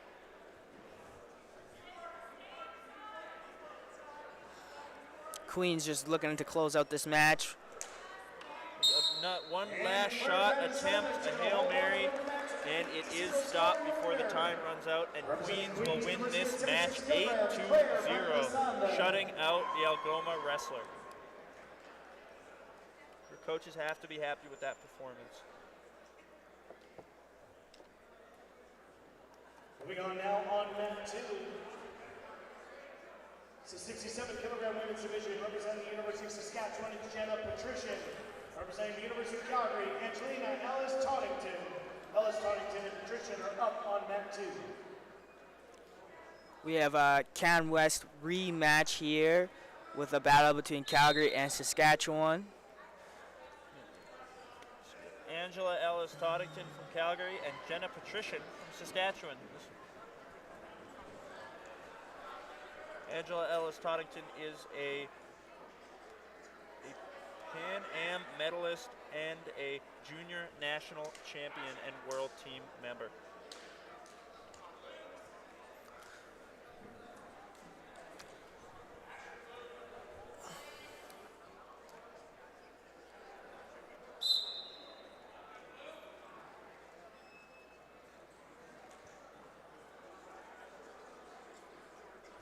Angelina right in on a 2-1 on the Saskatchewan wrestler, controlling the mat right away. You can see the Saskatchewan wrestler is backing away. If the referee, big high crotch here, she's taking it up and she brings it down hard for 2 points though, unfortunately, because there was no exposure.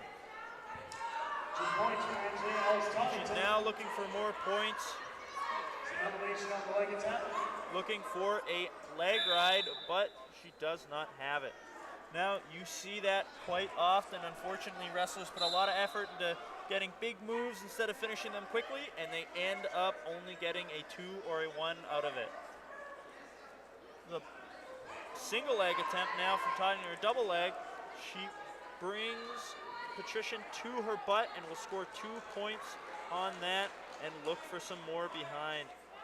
Looking to come in with the leg jerk here. And she will be awarded 2 for the turn. Now looking to keep the Saskatchewan wrestler on her back and look for the pin. The pin, of course, is when both of a wrestler's shoulder blades are held in control on the mat.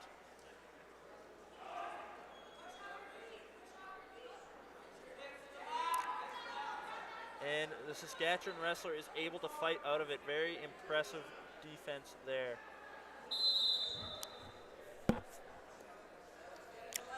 Angelina's been dominating this match, really getting to her setups and transitions on the ground. She's got to keep this up if she wants to finish this match out. Definitely. So far, the Saskatchewan wrestler has not been able to match her pressure and her attacks. Oh, Calgary looks for another big attack, this time to the back, and she will get 4 for this. That will be a technical fall and a pin for Ange from Calgary. Big move to finish off that match and cement her 5th place. Incredible show of strength. Incredible show of strength from Angelina to finish off that match. It was really a testament to her training and her strength trainer to be able to pick up another human off the ground and put them to their back. Definitely, that is not an easy thing to do, and she made that look like it was a piece of cake. Now I have a men's matchup at 72 kilograms. Be Sam Garland of Concordia wrestling against Alex Harris of McMaster. Both of these schools from Eastern provinces. After 1 round of action on mat 1, it's 2-2 for the tie. Saskatchewan's Alexander Eisler, Toronto Metro's Arjun Chima. Chima with the advantage is his last wrestler to score. Coming up next on mat 2. Both wrestlers with similar singlets. It's Sam Garland from Concordia. Oh, quick, fast high crotch attempt from Garland right off the whistle. No dice, and the wrestlers will go out of bounds, and no points will be awarded because the wrestlers were on their knees. A very quick exchange. McMaster's looking to get in. Garland doing a good job of blocking that out on his left side. Looks, they are now warning blue, which will be Concordia for stalling. Means that Garland will have to start picking it up and looking for more attacks in order to show the referees that he is wrestling. Lead extended from Arjun Chima, now leading 4-2.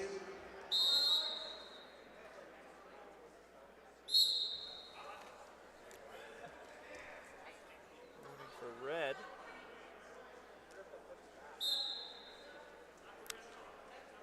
Garland is controlling the center of the mat and is the only one attempting to attack here, so it is clear to see why Harris is on being warned for passivity.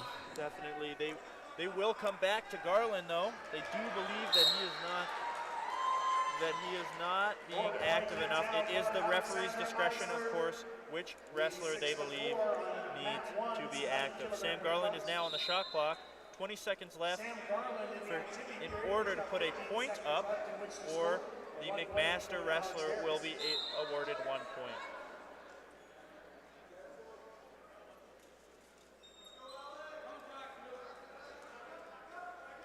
Garland is doing a very good job of keeping the McMaster wrestler's hands off of him. He's unfazed as the 1 point is awarded to McMaster. Looking for that high crotch on that left side consistently, but it has not been there so far. Interesting, a dump fireman's here, and he will be awarded 2 points off of it. Sam Garland scored 2 points on the fireman. He's looking to keep that arm trapped, possibly to try and roll through. He's now bringing his hips over, bringing the wrestler to his back. The referees will award 2 points for that move, and he will now look for that lace.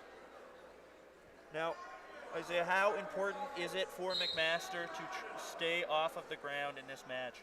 Extremely important. As soon as Harris hits the ground, he's got to be looking to keep his knees wide, because we know Concordia is going straight for those laces. Definitely. Will be Garland's best chance of finishing this match quickly will be if he gets in on that lace.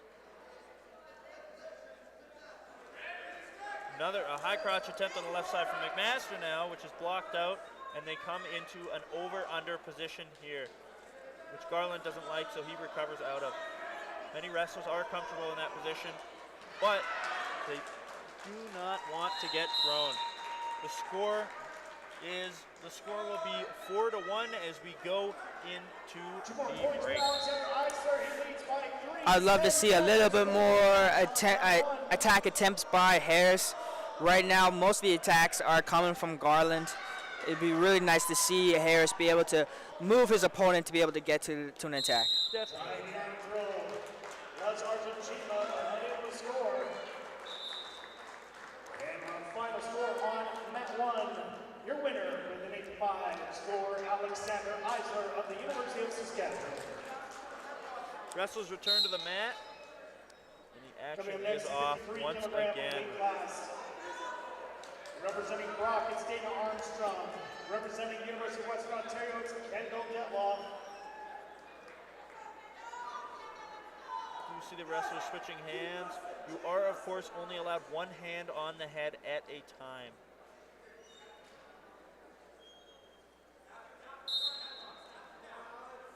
Here the Concordia coach telling his athlete to look for a front headlock. So it does not seem that his athlete is looking for it.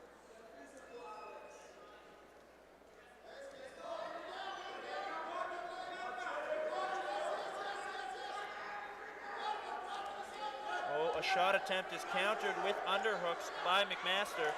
McMaster now looks to wrestle in this position. It looks like he may be attempting to get out. To get that right arm free. Oh, McMaster will go behind off of Concordia's shot attempt for 2 points. He will now look to score 2 more from the gut wrench. He cannot expose him though, as the Concordia wrestler is able to step over and get 2 points of his own, making the score 6-3 in favor of Concordia. Very impressive counter to that gut wrench there. So how demoralizing is it to be stepped over on a gut wrench like that? Quite demoralizing. You're quite excited because you believe that you may be about to score, and then your opponent catches you and you give up 2 and possibly even a pin. Definitely. I, of course, asked you because it has never happened to me before. Not once. No. 2-point takedown for Big, Sam Garland. big 2 points right on the edge, and they will go out.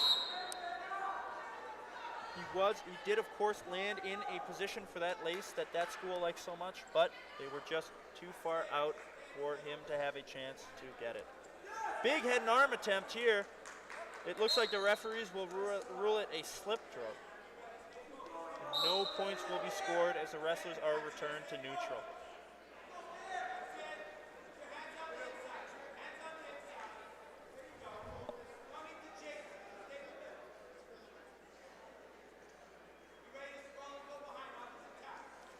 Seconds left in the second period. Has been a competitive match so far, but the Concordia wrestler does hold a 5-point lead over McMaster. And he's wrestling very conservatively to keep that lead. Garland's just looking here to keep a great body position. He doesn't want to give up any easy attacks, but Harris has to bring in the pressure. He's got to pick up the pace, he's got 20 seconds left to try and score some points. Another head and arm attempt. Looks like the referees will not rule this one a slip throw. Instead, a 2-point takedown for Garland, as they believe that he did enough to stop the throw to be awarded the points. That would be a 10-3 decision for Sam Garland, and he will take this match. Very entertaining match all the way through. Now have another men's match at 65 kilograms. Representing McMaster, Can West versus OUA, as Brett McDonald from Calgary faces McMaster. Dean Armstrong on the 30-second activity period.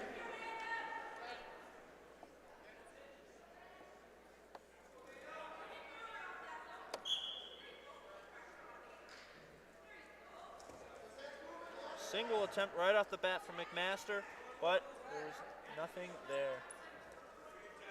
Big underhook as McMaster is really holding great pressure here. Comes to the other side for a single, looks to build up, and will get a 2-point takedown out of bounds. It looks like they are. The referees at the table were looking to caution the Calgary wrestler for fleeing out of bounds, but it was not there. It was not confirmed. The McMaster wrestler keeping this great pressure in on a single leg on the other side and scores another 2-point takedown out of bounds. How important is it to be able to score moves like that on both sides of the body, Isaiah? Very important. To be able to attack both sides means you can counter and transition from one side to the other, and it's super important. Calgary putting their first points on the board for this match. Brett makes it 4-2 for McMaster. Representing the University of Western Ontario, it's Paige Dixon. Representing Guelph, Logan Stimson. Calgary looking for that underhook now, takes him to the zone, big duck attempt, and he will go behind for 2, making the score 6-2 for McMaster.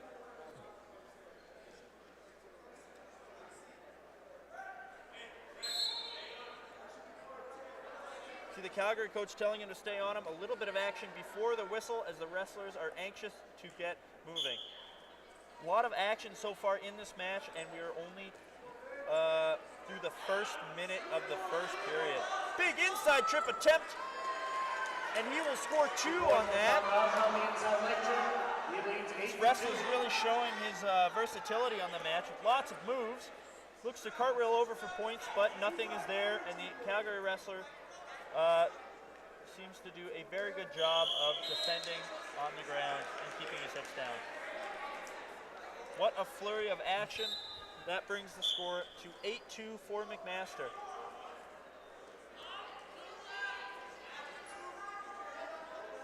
Two more takedowns like that, and the match will be over. Looking for a throw attempt here, and then knee pick. Oh, and he comes through for the throw, and they're going to go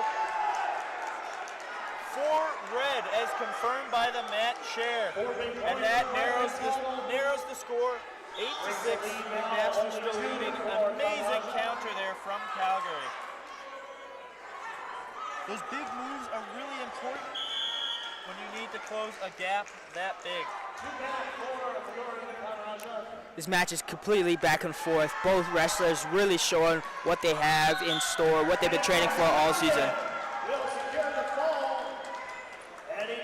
These wrestlers are not letting each other breathe. Oh, shuck by into a sort of underhook position. He comes around and gets his two, not giving the Calgary wrestler a chance to answer. The score will now be 2-6 with 45 seconds left in the first period. This is a very large amount of points scored in this first period. Usually you don't see scores this high. It does not show any sign of stopping either. With lots of time left in this match, anything could happen.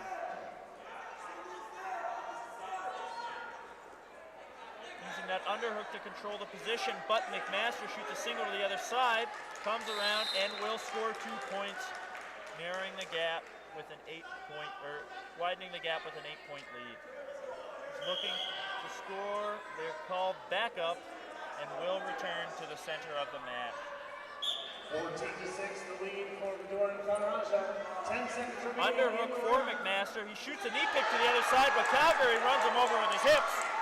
He will score 2 points on that, and he's looking for a pin, looking to hook the head, and the period will end before a pin can be called. What an exciting end to that period, Isaiah.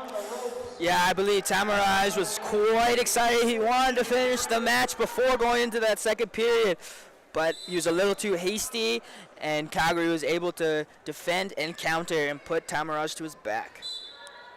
Definitely. You can see that this McMaster wrestler cannot take chances.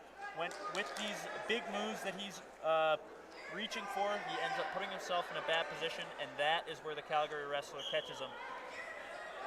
That is where the Calgary wrestler will win this match if he is able to.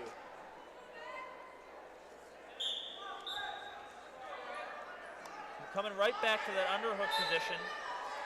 This Calgary wrestler seems to be very fond. He looks to come around and trip, but the McMaster wrestler is able to recover. He locks up a cradle and looks to bring him over. The referees are going to give him 2, and they look for the pin. He sticks him on the back. It's confirmed, and he gets the pin just into the beginning. The McMaster wrestler is asking him to challenge, but of course, you are not able to challenge a pin. What an exciting finish to that match. Shows the McMaster wrestler sat back for just a second, and the Calgary wrestler was able to capitalize. That is amazing. It was incredible. It's those quick turn events, they're rare, but they happen. You can be losing, and we know that a pin ends it all. It doesn't matter what the score is on the board. Definitely. Very impressive. We now have another University of Alberta wrestler returning to the mat.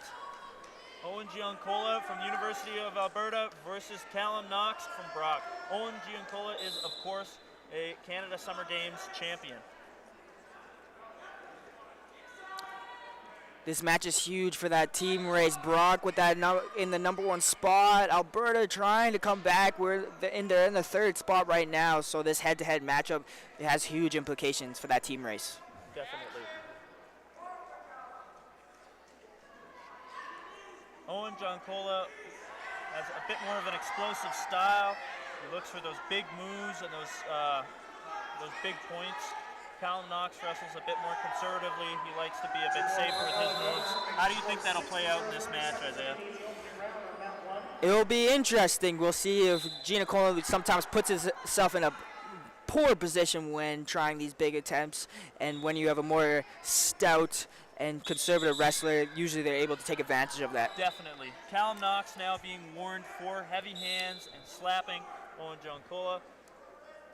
Will be interesting to see. Owen generally has very high scoring matches, but that may not be the case with Callum Knox. Looking to that body lock that he's comfortable with, Callum Knox uses that overhook to pull him out of bounds, and he will be awarded a 1 point for the step out. Callum Knox surely will be looking to stay out of those body lock and over under positions with Giancola. Oh, looks like some heavy hands from both sides here now. Callum Knox is being cautioned now. 1 point, bringing the score 1-1. Owen Joncola winning on criteria now, as the criteria trumps the step-out point. There's no love lost between these two.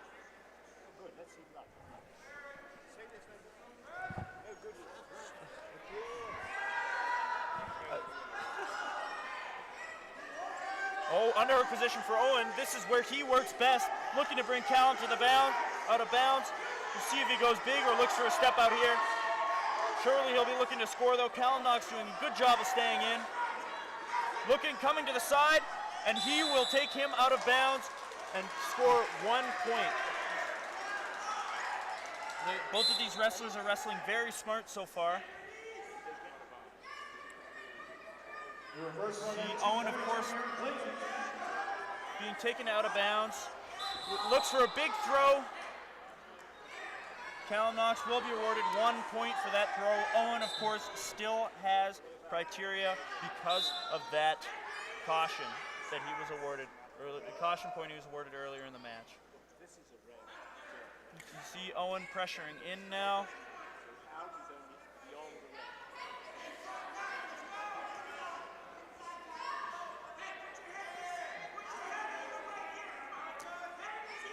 Both of these wrestlers using their pressure, trying to open up their opponent. Heavy hand fighting, just looking for the small openings to be able to attack. Definitely. This is one of those matches where you might not see a lot of those huge high-flying moves. The wrestlers will be looking to chip away and slowly build up a lead against their opponent so as not to put themselves in positions to get scored on. Owen Joncola looking for a big throw out of bounds once more. They're awarding 1 point to the blue wrestler. 1 point for Cal Knoxville. Giannicola is out first. 17 seconds left in this period. Joncola with a big high crotch, looking to score. He comes behind. 11 seconds left in the period. He's looking to go big. Can he take him down here? 5 seconds left in the period. Going big. He steps out, and that will be 1 point for Joncola.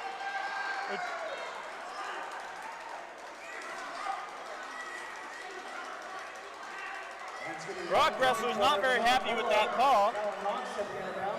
Though they do not throw the challenge, so they must not believe. The officials are going to discuss. We did see a caution get thrown up. It's like they're trying to figure out, the officials are trying to figure out if they believe that Callum Knox actually attempted to stay in the match well enough or if he fled. And that will determine if another caution is awarded. Of course, if Callum is cautioned 3 times in the match, he will be disqualified. Yeah, this match is coming down. It's really hard for each of these wrestlers to get to each other's legs or to throw. So it's really coming down to those push-outs and those single points. Definitely. You can see Owen Joncola being treated for blood. You can see that he is tired on his face. Both of these men are sweaty. And that is going to secure the match with a 12-5 score. Your winner at 63 kilograms. Owen Joncola surely will be looking for more leg attacks like that.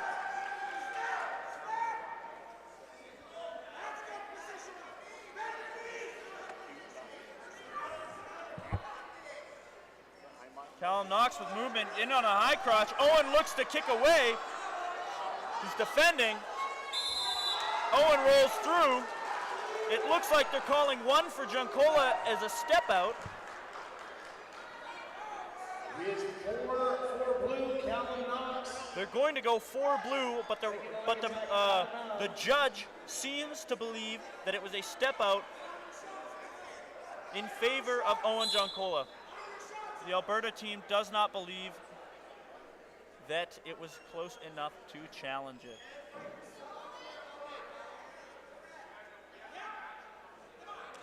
A big double from Owen, switch to a single. He's taking him to the zone, and he's gonna look to score here, surely, to keep it in to score bigger points. But he takes him out. Oh, go behind. Owen takes him out for 1. He did not go behind, and of course, only scores 1 for that. No wonder the Alberta coaching staff not very happy with him. No, Owen's got to be able to score those points there, especially when he's on the edge, about to give up the 2. See, Owen steps out on the edge, looking for a big move there. The judge, once again, and 1 is confirmed for Owen Junkola by the tables. This match is still very close. Only 2 points separating the 2 wrestlers. A big shot from Owen. He looks to go back, and he puts him to his back. And 4 is confirmed, and he will take the lead 9-7. A minute and 50 seconds left in this second period, and the match, the gap is closed. What an amazing throw from Owen there. How much energy does it take to lift a man up that big, Isaiah? Man, it takes so much energy. These men are 100 kilos. 100 kilos, that's 220 pounds. And to be able to shoot and pick that person up and throw them in the air takes immense amount of energy. Definitely. Really demonstrates the strength that Junkola has, but you have to wonder what that does to his gas tank. You can see how tired he is on his face. He looks to throw him out of bounds, and 1 will be awarded as a step out, and it looks like they are looking to caution him. But will it be confirmed? Yes, it will. Knox is continuing to put on that pressure. He can see the tiredness on Owen's face. That was working. Owen's going to go out 1 more time. It looks like 1 point. Brock coaches are angry that there's no caution, as he is stepping out, but the referees believe Owen is wrestling enough. Owen takes another high crotch. Knox will stop him and go behind, making the score 13-9 with a 2-point takedown. Looking for a lace ankle to widen the gap. Will he get it? Looks like he gives up, and they will be stood back up. What an explosive match so far. 50 seconds left in the second period. Now One move could change this match. You can't count Owen out. He's a big, high-throwing man. He just got to get his arms locked, and Knox can be going for a ride. 100%. Knox is just looking here to hold position, make sure he doesn't give up anything. And looking to hold the center of the mat. Well, Junkola coming out of bounds again. He looks to take Knox out. Knox will get another point for a step out. You have to wonder what Junkola is thinking. He's going to have to start wrestling. It's tough now that that's that 5-point spread. He needs a high amplitude throw. He has to go big to finish this match now with 15 seconds left. Short time. Double attempt here, coming to double unders. 7 seconds left on the clock. They seem to stop it for some reason. They believe that Cal Knox is blocking with his head. You have to wonder if that stoppage helped him or not. That will be a 2 points awarded to Callum. It is, of course, not a 4-point throw, 4-point move for Callum because Owen Junkola initiated the action. So 2 points will be awarded, and this match ends 16-9 with Callum Knox taking it by decision. What an amazing match here. That was incredible. You don't usually see 25 points scored by 100-kilo men. That was high flying, high pressure. It was great to see. Very impressive displays from both of these wrestlers. They both fought until the last whistle.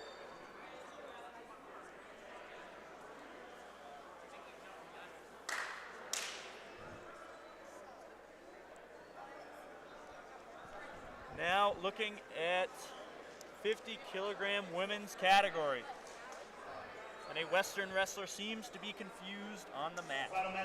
Not sure whether or not he is up. In our women's 50-kilogram weight class, representing McMaster is the guy representing University of New Brunswick, Tanya Blanchard. We have New Brunswick versus McMaster. I believe this will be our last match of the 5th, 6th placements. Will, of course, have wrestling starting once again at 1 p.m., where you can watch the bronze medal matches. 2 points, 2 spaghettis.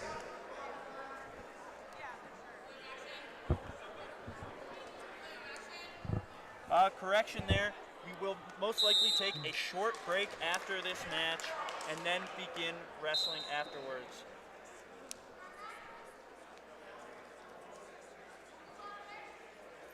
Two points on the clock by the McMaster wrestler.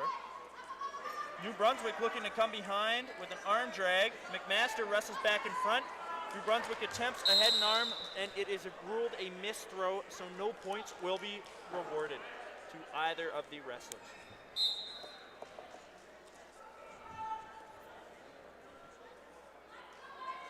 Two-on-one for the New Brunswick wrestler. These wrestlers seem to be very comfortable in that position. McMaster now in on a 2-on-1. Looking to drive New Brunswick out of bounds. New Brunswick drops their knees.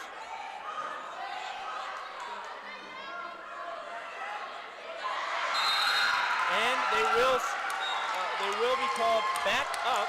Score still 2-0.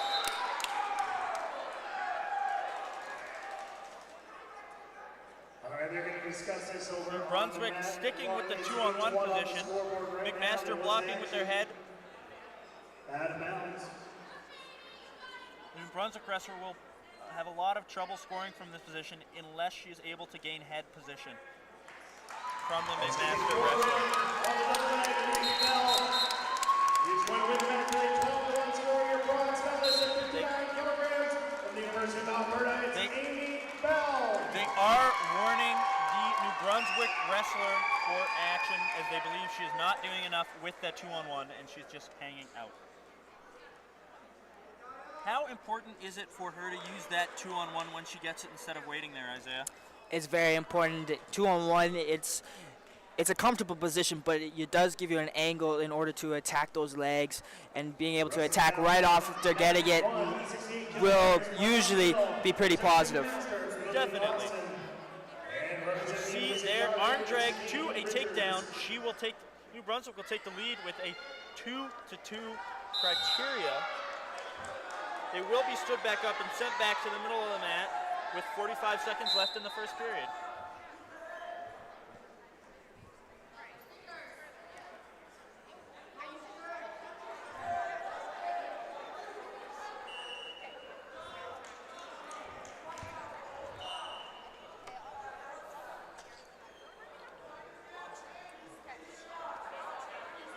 Shot attempt here for New Brunswick in on a single, well keeping the elbow, though McMaster seems to be able to stop it. She's looking to free her right arm and go behind for the 2, but they are stood back up by the referee with 12 seconds left on the clock.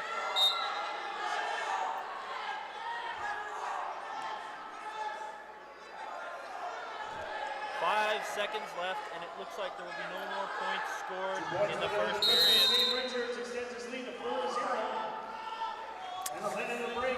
Yeah, both these wrestlers are really looking to open up the score. They're holding on, trying to hold position, but one's got to open up in order to score some more points to be able to win this match.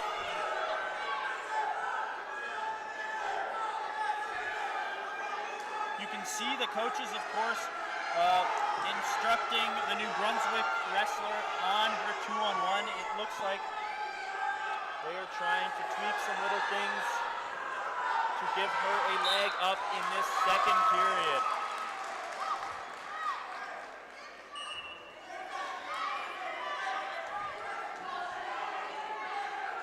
You can see her very consistent right back to that position.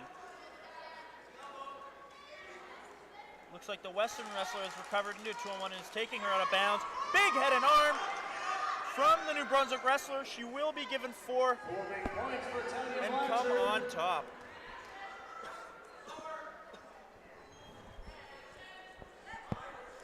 On the edge, New Brunswick is looking for a turn and does not get it. She will be stood back up.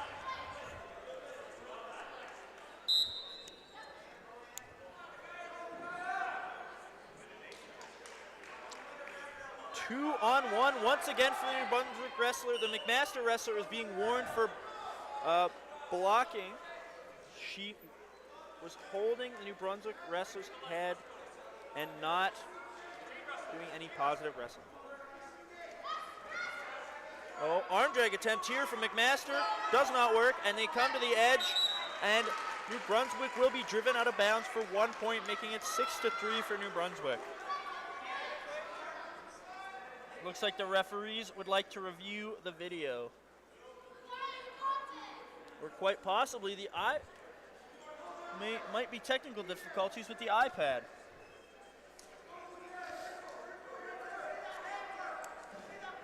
I'd like to take this time to remind everybody about the Golden Bears and Pandas 50-50. Golden Bears and Pandas Athletics are hosting the final 50-50 of the 22-23 varsity season. Get your tickets online at bearsandpandas.ca/5050 to be a part of the action. Proceeds from this year's online 50-50 raffle are going to support the Women for Pandas Scholarship Fund.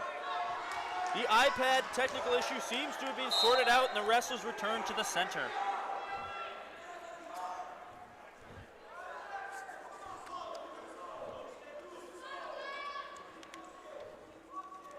Once again, in on that 2-on-1, the McMaster wrestler is looking to defend it. For the advantage to Luca Monson from McMaster on mat 1.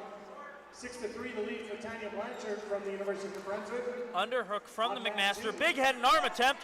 Looks like New Brunswick locks it up and takes it forward for a nice, easy 2 points to widen her lead. She looks for a gut wrench in the zone. McMaster wrestler defends, and it looks like she will not score.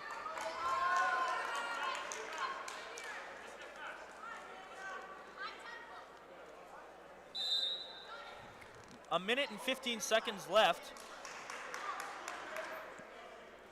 McMaster comes to double unders, but New Brunswick throws a head and arm for 4 points, making the score 12-3 for New Brunswick. Of course, a very large gap. Some may see it as insurmountable. Isaiah, what does the McMaster wrestler have to do to get herself back in this? She's got to open up the position. Right now, UNB has been holding great position. McMaster's got to try and break her position and go for this throw, look for something big. Definitely.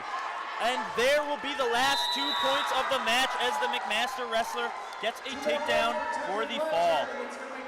There's a New Brunswick wrestler. Win the match at 50 kilograms.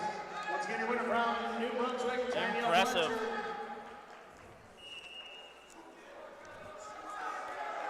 Move on now to the bronze medal matches on mat 2. Starting with 61-kilogram men's division, Gavin Eldridge from the University of Western Ontario, Gianluca Fortino from McMaster. All right, for all you viewers at home, we are right into our bronze medal matches. Starting out in the men's 61-kilogram category, we have an OUA's matchup of Gianluca Fortino from McMaster and Gavin Eldridge from Western.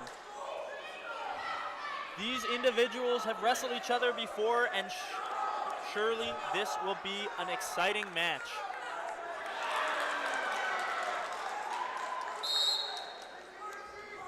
Takedown for Luca Lawson.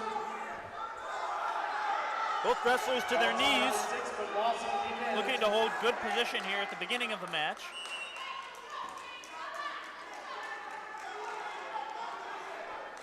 Wrestlers are both very comfortable from the ground. The referee sees a stalemate position and returns the wrestlers to the center. He's now warning Gianluca from McMaster for action. He will stop to formally warn him. Gavin Eldridge in on a slick single leg, looking to score. No points yet. The knee touches, and that will be 2. How important is scoring the first points in the match, Isaiah? It's a huge confidence boost. It really shows your dominance right early in the match. Definitely. That can set the tone for the rest of the match, so scoring those first points really sets you up.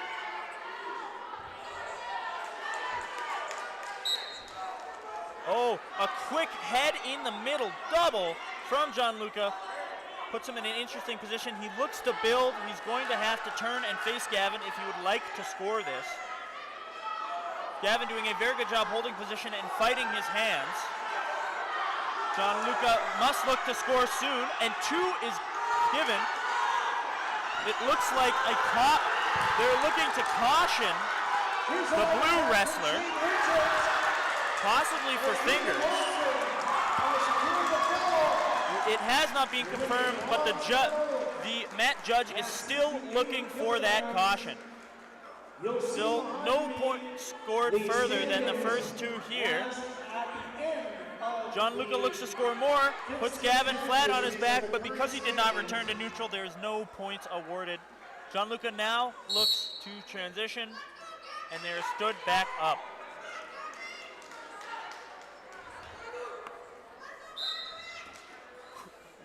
A shot off the whistle from Gianluca, but Eldridge was ready. Coming to this front head, Eldridge goes behind, looking for a quick 2, but of course Gianluca still has the arm. Oh, they have awarded him the 2 points, and Gavin leads 4-2. Looking for that head in the middle, lace ankle. The whistle is blown before he can put up any points. 40 seconds left in the first period.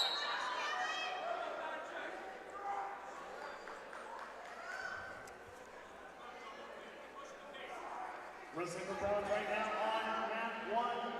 Representing Lakehead, it's Mateo Anisi. Representing the University of Western Ontario, it's Patrick Salvador Guzman. Both these wrestlers staying low. We know what the lower weight classes, they love to get low and get in on those ankles. So to defend that, they stay super low in their stance. Definitely. You see the Western wrestler tried to take a quick breather there. You cannot do that while the match is going. Gavin is looking to capitalize with a hard shot there. 2 seconds left on the clock. Will he be able to score it? It looks like it was after, but the referees award the points. McMaster challenges. They think that that was after the clock, and we are going to have a video review here on mat 2. That was a very close takedown, and it could go either way.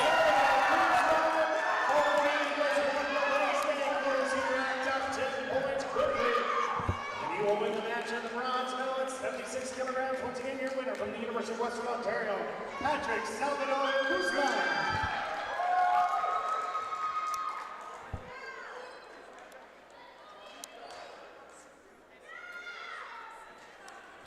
Once again, Mike Drought is reviewing the challenge on this mat while both wrestlers wait. Eldridge still being coached. Fortino back in the center, ready to go as soon as this challenge is decided. And representing Concordia, Gaston. This could be exactly the stoppage in action that McMaster needs to break up Eldridge's pressure.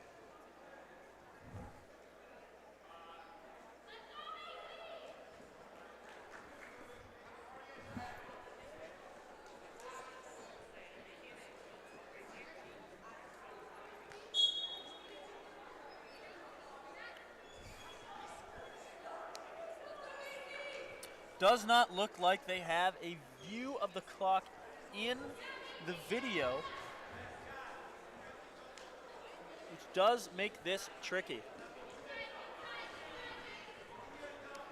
Both wrestlers at the middle of the mat waiting.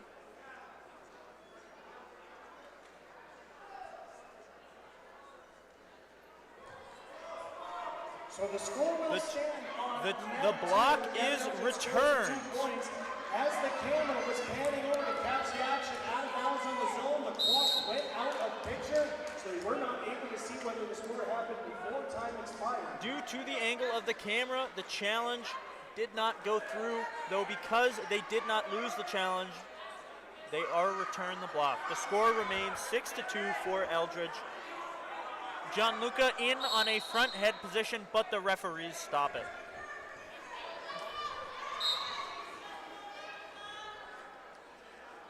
Oh, shuck by the single from Fortino, but Eldridge defends with a whizzer kick. to the ground. It looks like the position will be called as a stalemate, as neither wrestler looks to advance. Single leg from Eldridge, but he was a little bit too far to reach it.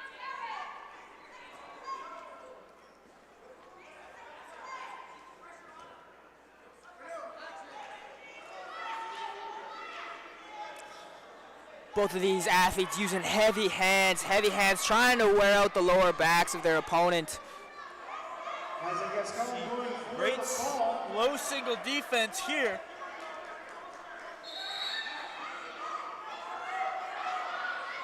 Eldridge in deep on that single leg, but Fortino is able to use his flexibility to get his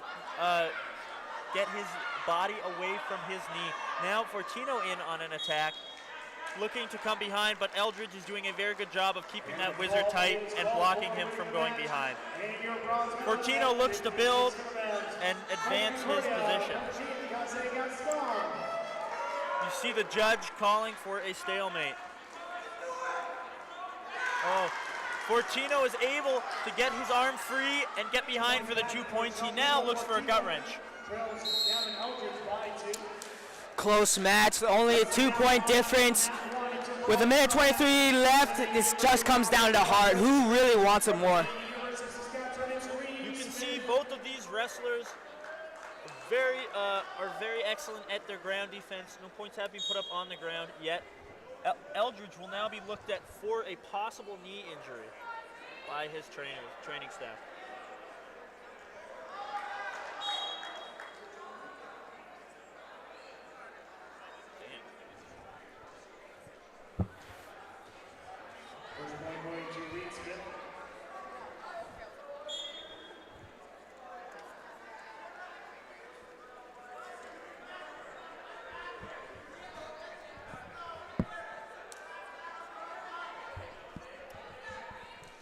Looks like Gavin will be able to return to the match, having only used a little bit of his injury time. Fortino right in on underhook with an aggressive attack, looking to catch him.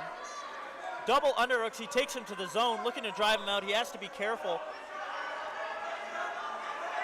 Gavin breaks down into this side-by-side position. It will be broken up, and the referees will award 1 point to Fortino, a challenge from Western. They were not happy with that call. Challenge coming from Gavin Eldridge's corner.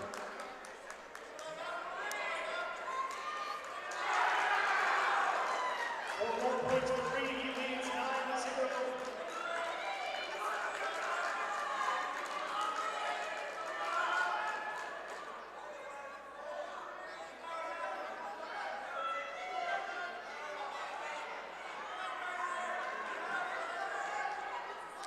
Challenge still being reviewed.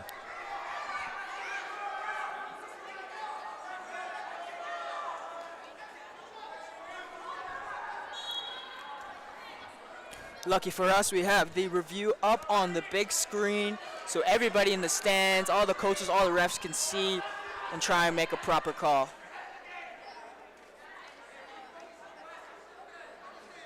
Local sponsors of this event include the West Inn Edmonton, Global Edmonton, Explore Edmonton, and Big Rock Brewery.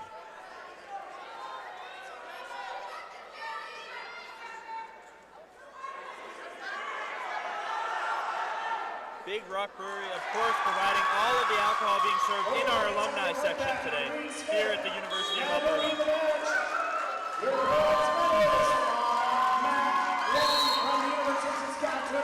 The action begins again. Fortino right back into that underhook on Eldridge. In a 50-50 position here with both wrestlers having an over-under. Big lat drop attempt. He's bringing it through, and that will be 2 red for Fortino. He looks for the pin on Eldridge. Eldridge fights off. The score is now 6-6. Very sneaky throw there from Fortino to put himself in the lead. He runs and catches his coach's challenge block before it can hit the ground. Not wanting a challenge for 4. as it could take him out of the lead if they lose the challenge. Gianluca in front head, looking to defend.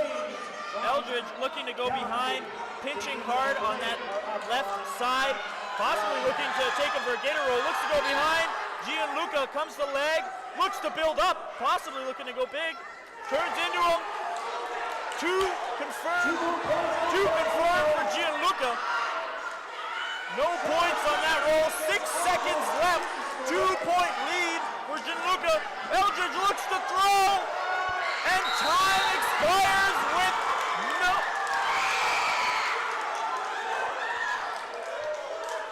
Two has been awarded for blue at the buzzer. Challenge comes from McMaster. Eldridge winning on criteria right now. What an insane last-second maneuver. You know, these weight classes, these lower weight classes, they always come down right to the end. We have a crazy scramble where points are just flying around. So it's going to be interesting to see how this comes back. Both of these wrestlers both fighting right to the end. What an amazing display here. I love how both wrestlers, time went up and both of them thought they won. So that's how we know that's going to be a crazy match. It's really up in the air here. They're calling it no points. They believe that it was after the clock. You can see the pain on Eldridge's face there. Fortino will win this match 8-6, and he is your bronze medalist at 61 kilos.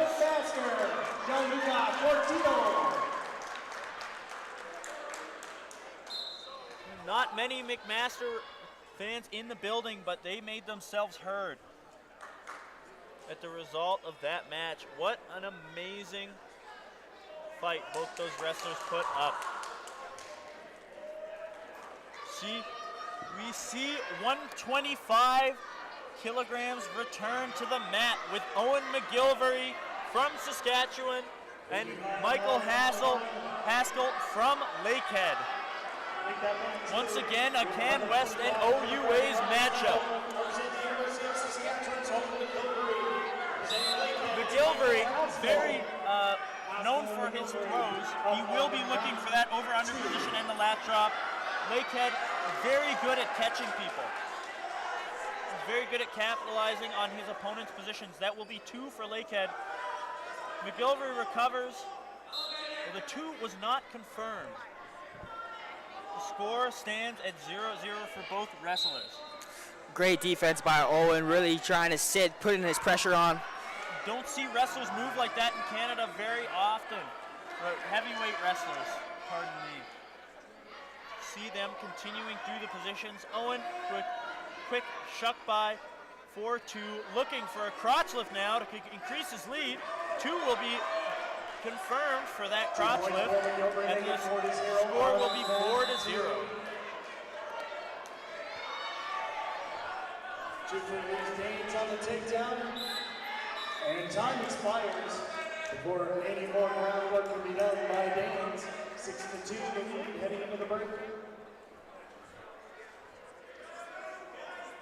Lakehead very good at using these fakes. This will get Owen moving in the long run.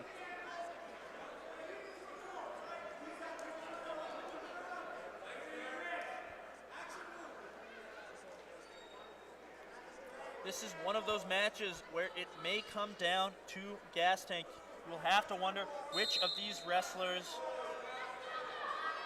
has the better conditioning and the better cardio to go the distance in this match.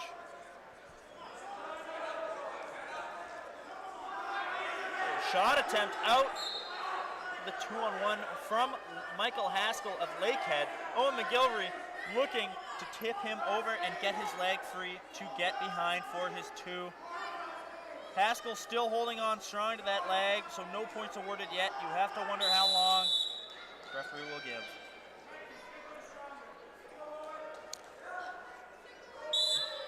Owen very good at defending those legs, getting back, sprawling. He's in a little bit of trouble here.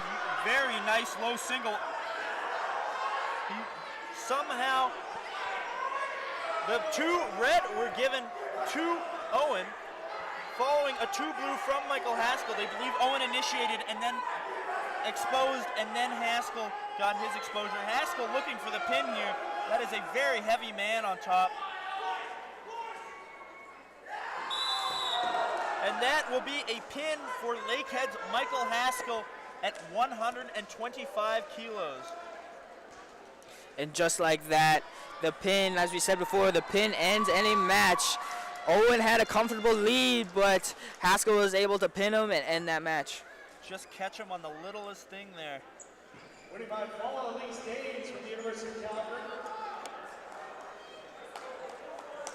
Now at men's 57 kilograms. This will be an exciting one. Francesco Fortino of McMaster and Declan Papadopoulos of Toronto Metro University.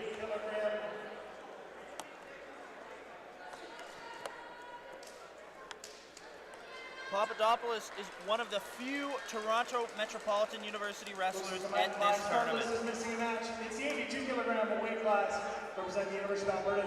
Here's hoping he can represent his team. It's Vanessa Funrose. That's action on mat 1, on mat 2. They are underway. Francesco Fortino See from McMaster. how relaxed both these wrestlers are. On deck.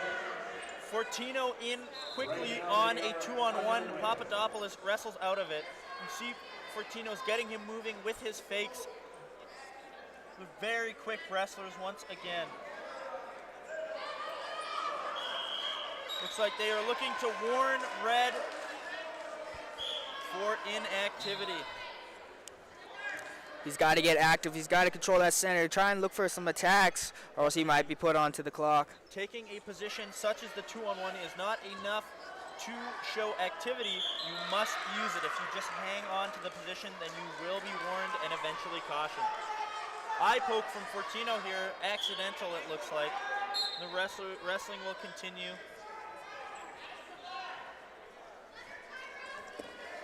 Oh, the quick dive for a single leg to stop Papadopoulos from going from behind, and Fortino holds on for dear life as Papadopoulos sits to the side. He looks to build up underneath the legs. Papadopoulos sits looking for a crotch lift. Fortino sits through, comes looking to build up the leg. Oh, and Papadopoulos uses an underhook to escape.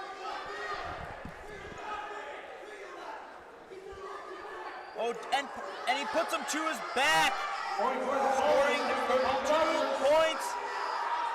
He's looking for the fall. Will he get it? And it is confirmed that Papadopoulos wins the bronze medal by fall. At 57 kilograms, your winner, representing Toronto Metro University, it's Declan Papadopoulos.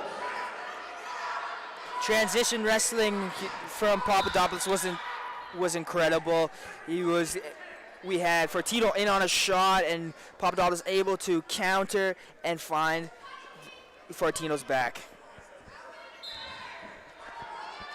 Just an amazing exchange there from both wrestlers, leading to the pin. Very good example of some of the scrambles that can happen at these lower weight classes. Now on to women's 72 kilograms. This will be Faith Telford of Western facing off against Brock's Vanessa Keith. Stepping in bounds was Deanna Easton. 1 point for Vanessa Funrose.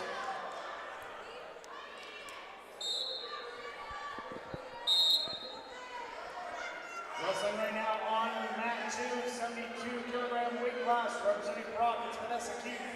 You're representing the University of Vanessa Western Keith Ontario looking State for the Alberta. 2-on-1 right off the bat.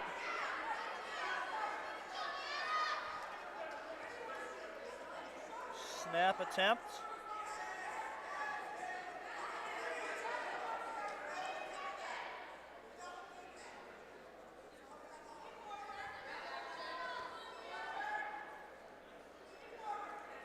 They are now warning Vanessa Keith of Brock for action. They believe that she is not wrestling actively enough. And they will officially warn her, stopping the wrestling.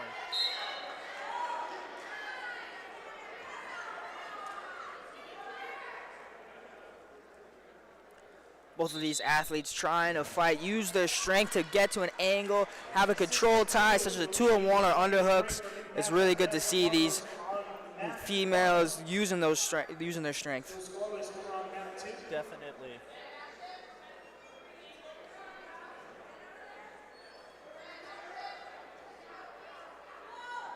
See these wrestlers lock up in the over-under position. It looks like the Western wrestler is much more comfortable. They have been known to be very big throwers in the past, so that position could prove very good for the Western wrestler. Vanessa Keith now put on the shot clock. Of course, points must be scored before the end of the first period, so if no points are scored, the wrestler must be put on the shot clock before it ends.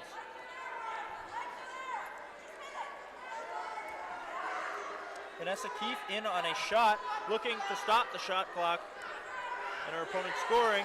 Western locking up a cradle here, taking her to the zone and getting 2 for the exposure, looking for the fall. Looks Vanessa Keith fighting out, very impressive.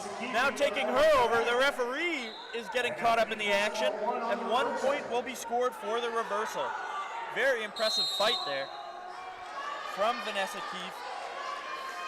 Going from her back to her opponent. Just a show of character there. She could have given up, but she wants this bag, fighting off her back and scoring. Definitely.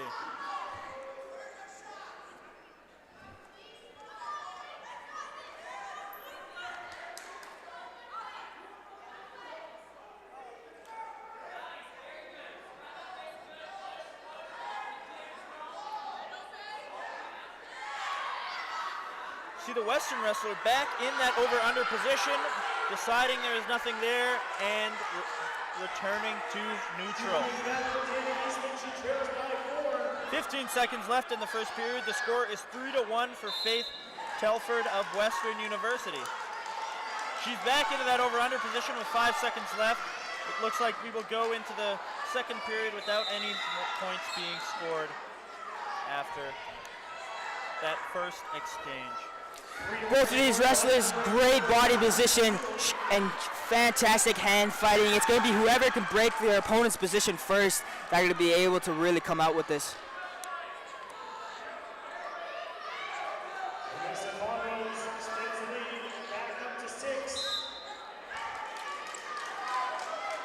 It's very good to see this kind of fight from a first year such as Vanessa Keith of Brock.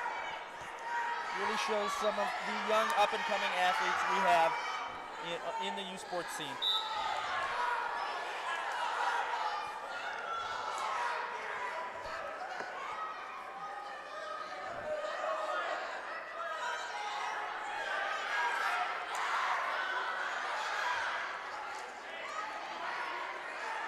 Western in on a two-on-one. Keith coming over top, looking to snap her down. Oh, and they return to neutral and no points are scored. Keith in on a shot, but Western stops her with underhooks. Now looking to score from her knees. Keith looking to build up and coming to that leg on the other side. She takes her out of bounds, and the referees are going to go 2 points for that double leg. 20 seconds left. The lead is more for Vanessa Farmhouse.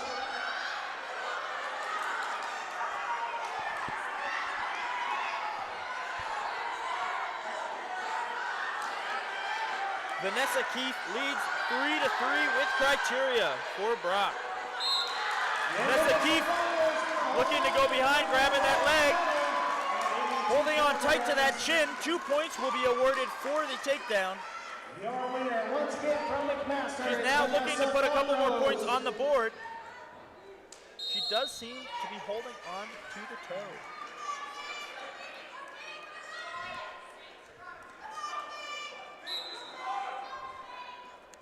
Both of these girls looking tired.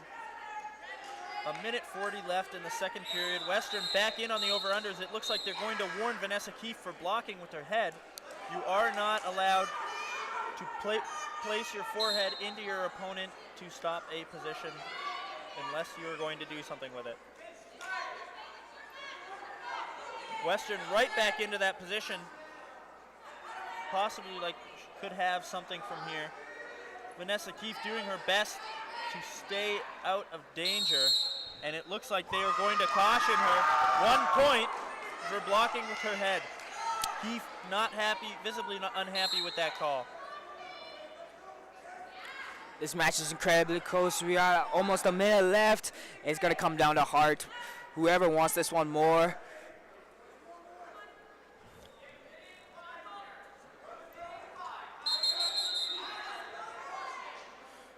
They are warning Vanessa Keefe now 4 fingers. He's not unhappy with that call. Just under 1 minute remaining. It's 5-4. 55 seconds left in the second period. Western is going to have to pick up the pace in order to score this last point. Keefe still leading with 1 point. Shot attempt from Western, but it's not set up. Keefe now taking the underhook. Looking to knee pick through it. Western circling. Very good defense here from Western. Western still with the arm. It looks she's still wrestling. No points have been awarded. She wrestles. The arm is free. She wrestles through the position, and 2 is awarded. 10 seconds left. Faith has got to find a big throw. She's down by 3, so she needs 4 points. Right into that under-over position. That is the best possible position that the Western wrestler would want to be in at this moment. 2 seconds left, and Vanessa Keefe is able to do it. 7-4 decision for Vanessa Keefe at the end of the match, and she is your women's 72-kilogram bronze medalist.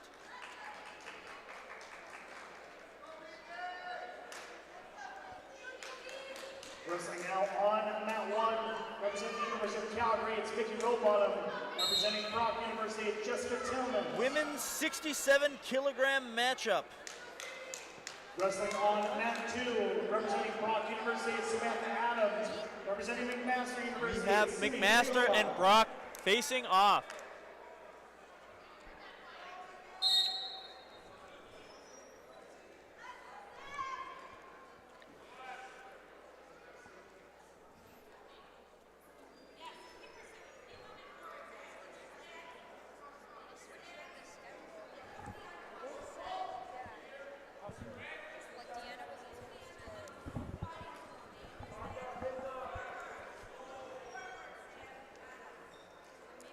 Some good hand fighting coming from these girls. A shot attempt now from McMaster, and she will score 2. Very quick and powerful shot. Looking for that lace now. The feet get separated, and there is nothing there.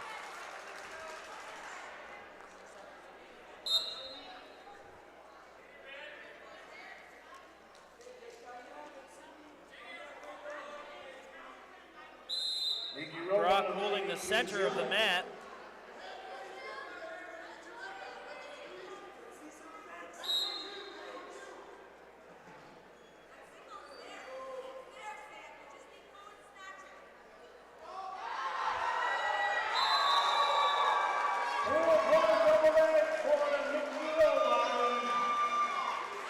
Leg attack here from Sam. Both of these girls holding very good position. It's getting really tough to get into those legs. Both of these wrestlers very evenly matched.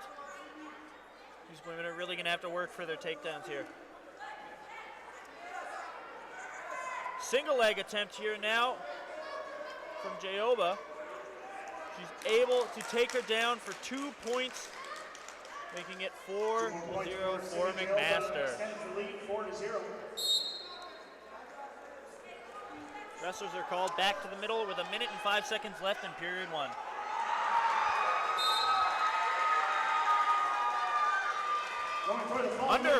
Underhook now from Samantha Adams on that left side, but Jayoba fights out.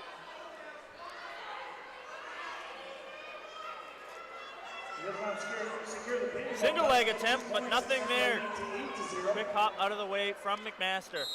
Underhook once again, and a shot attempt from Samantha Adams, which she did not fully commit, and it was not there.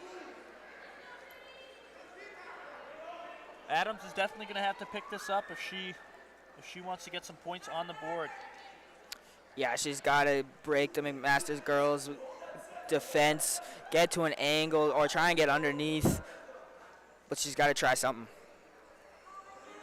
Definitely. She's going to have to start setting up her shots a little bit better if she wants to get in on the McMaster wrestler's legs, as she's too quick. A double attempt from McMaster, stopped by Samantha. Now has her in front head, drops underneath for a single leg, and time expires in the first period. The score remains 4-0 for McMaster. The match is still close. Anybody could come out with the win in this one. We just got to see more action from the Brock wrestler and the same from the McMaster. You have to imagine that both being from the OUA conference, these women must wrestle quite often and know each other quite well. 2:55. You must be underneath the score clock in the gym at 2:55. Referee calling the Brock wrestler back to the center of the mat.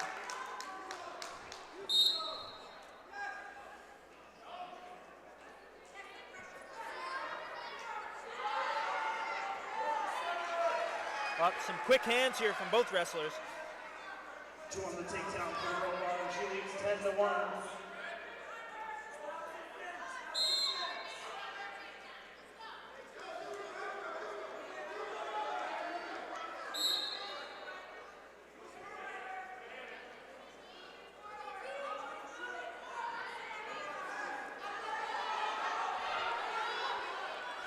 Single leg attempt from McMaster, but once again, it is not there. Single leg attempt now from Samantha Adams, but she did not set it up. Now looking at a warning for the McMaster wrestler for inactivity.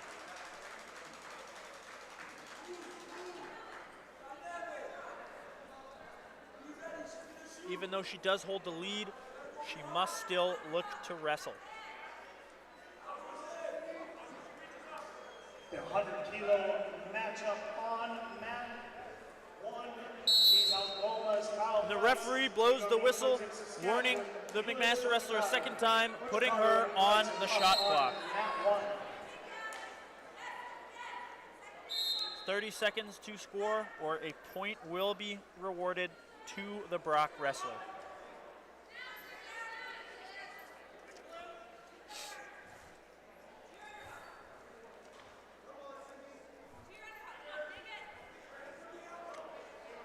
Adams looking to hold good position. 5 seconds left on that shot clock. Now with an underhook shot to a single. And the time expires on the shot clock, and a point is rewarded to the McMaster wrestler. She is just a few seconds too late on her takedown. The score is now 6-1 for McMaster.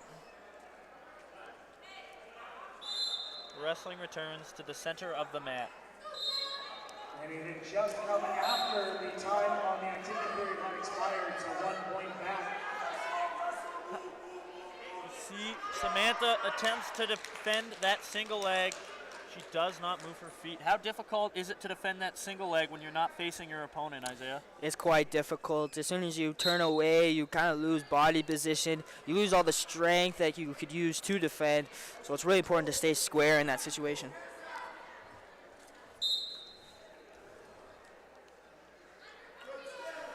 McMaster wrestler now with a 7-point lead over Brock.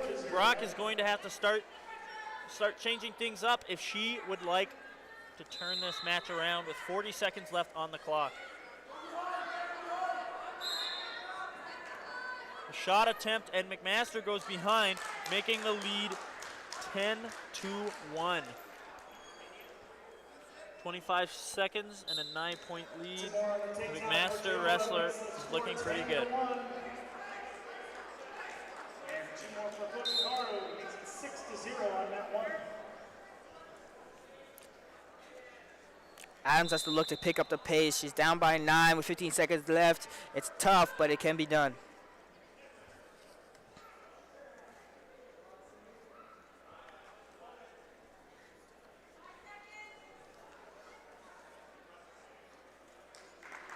And holding on, winning the match at 67 kilograms, her bronze medalist, Olympic master, Simi Jayola.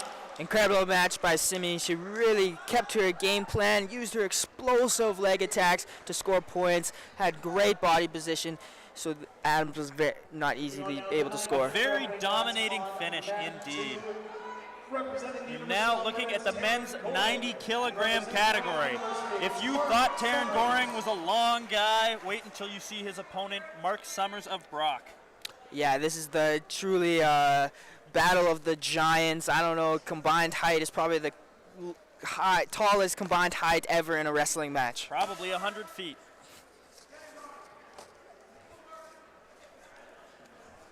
Now, it will be interesting to see how these guys' styles match up. Taryn, very technical. He tries funky things. He loves that low single. Mark Summers right into tying up with that underhook on the left side. Taryn looking to recover out, trying to keep good position, looking for a single leg on the left side, and Mark Summers blocks him out, and Taryn recovers to his feet. Mark Summers is doing a really good job of controlling the center of the mat with that underhook. He's blocking Taryn out, and it looks like they're going to warn Taryn for action. You are moving from mat 2 to mat 1. Taryn down in on that low single, his trademark low single, scores 2 on it, looks to lace it up and score a couple more points. He stacks Mark Summers on his back, staying between the legs. No additional points awarded because they did not return to neutral. Taryn still looking to build, keeping Mark Summers on his back. Would be a very impressive pin if he's able to pull it off. He now comes to the head. The pin is confirmed, and Taryn Goring is your 90 kilogram bronze medal champion. Impressive. Perfect technique by Taryn. Got to that low single, stayed in between the legs. It's dangerous when you're in between the legs because your partner is not, or your opponent is not able to turn to their stomach. And he kept composure in that dangerous position and was able to find the pin. That's all it took, was that one move, and he had the match. We are now into another Can West matchup. Elias Wild of the University of Alberta against Max Meekins of University of Saskatchewan. Elias will, of course, be looking to avenge his loss from Can West against Meekins. These two go back and forth all the time. Elias has beaten Meekins earlier in the year at the Husky Open, and Meekins had Elias's number at the Can West Championships. It's going to be interesting to see what happens here.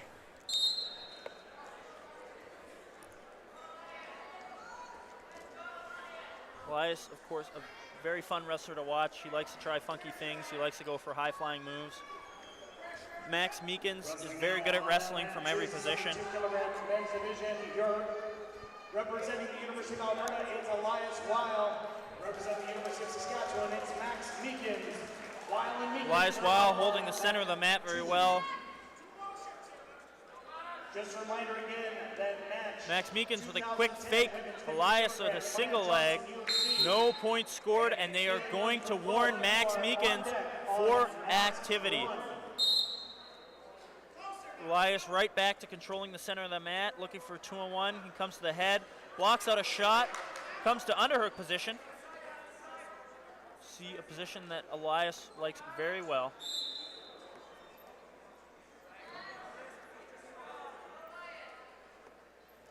No points scored yet as the first minute expires. They will be warning somebody again very quickly. Elias takes Meekins to the zone. Meekins looking to stay in. Blue is verbally warned again for action. If something doesn't happen soon, they will stop it and put Blue on the activity period. Blue has been put on an activity period. He must score in 30 seconds or the Alberta wrestler will be awarded a point. It's really important that Elias also picks up the pace of this, because if he scores 2, he could still get the additional point. Definitely, he has an opportunity to put a lot of points up here.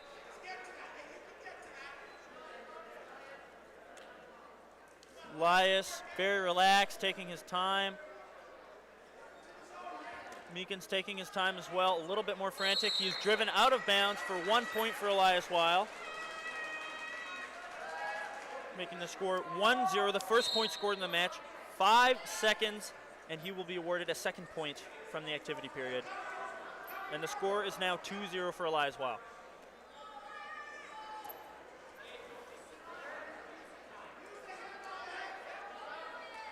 Both wrestlers looking for inside control. Elias back in that underhook, looks for a high crotch, it's not there. Meekins with a re-attack, and Elias builds back up to his feet.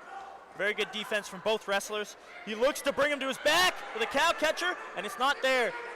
He comes to the waist and looks to build up on the single leg there. He goes big! How many points are they going to give to that? And they're going to give 2 points, as there was not exposure on the move. A very bold attempt for a high-flying move on Elias.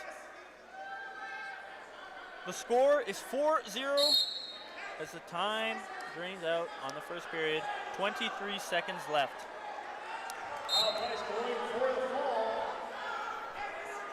Oh, big single leg from Maxwell Meekins. Elias fighting here.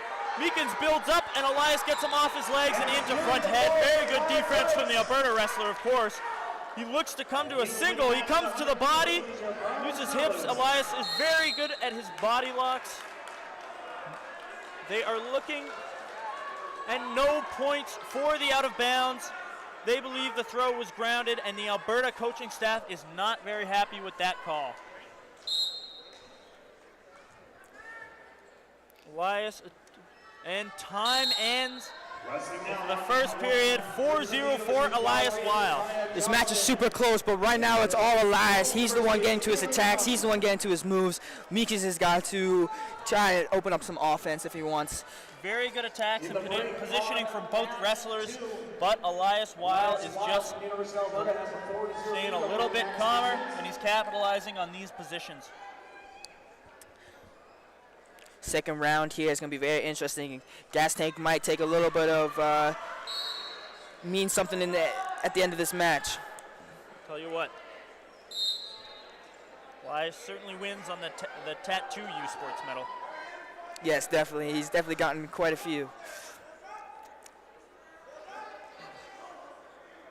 A little bit of action there. Nothing comes of it. Elias in on over-under position, looking to fight out, and he comes back to neutral. Meekins is picking up the pace a little bit here. Might be what he needs. Elias comes to the underhook there off of Meekins' attack. Very good movement. He looks to build up out of this side-by-side position to recover his shoulder. He locks his hands. He comes to the body. Meekins turns in. And we'll see how they score this. No points. And now they're giving 2 for the takedown. They believe that he's now looking for a lace. Something that he's given Elias trouble with in the past. We'll see how long the referees let this go. Elias is fighting it hard. How long? And they stop it with no additional points being scored. Elias still leads 4-2. 2 minutes left in the second period. Lots of wrestling left to be done. Interesting. That was a very close one for Meekins.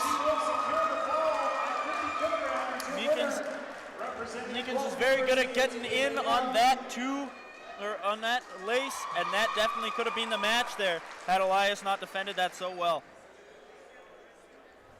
Especially coming off of an injury. The view on that too. Looking at this throw, seeing who... They are reviewing the throw.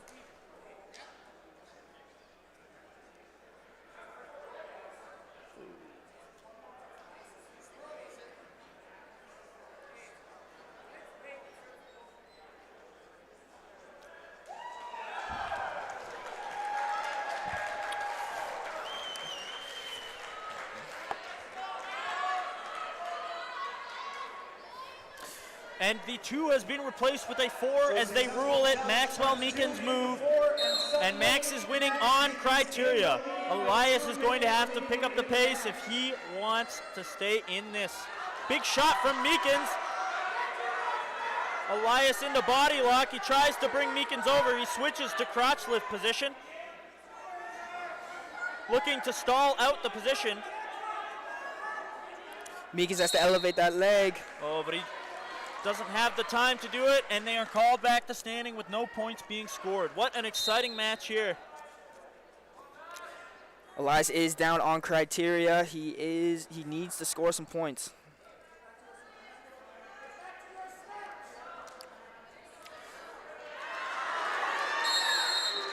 And there's action on the out of bounds. They're going to award Meekins 1 point, making the score 5-4 Meekins.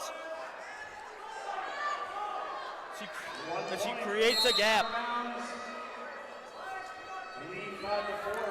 Minute and a half left in this match. 1 point difference. Meekins in on that underhook. Elias for a big head and arm, but they rule it a slip throw, and no points are awarded.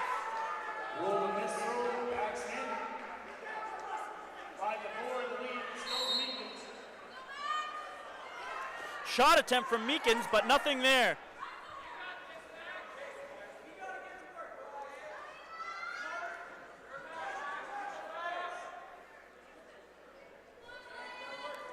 Duck attempt from Elias.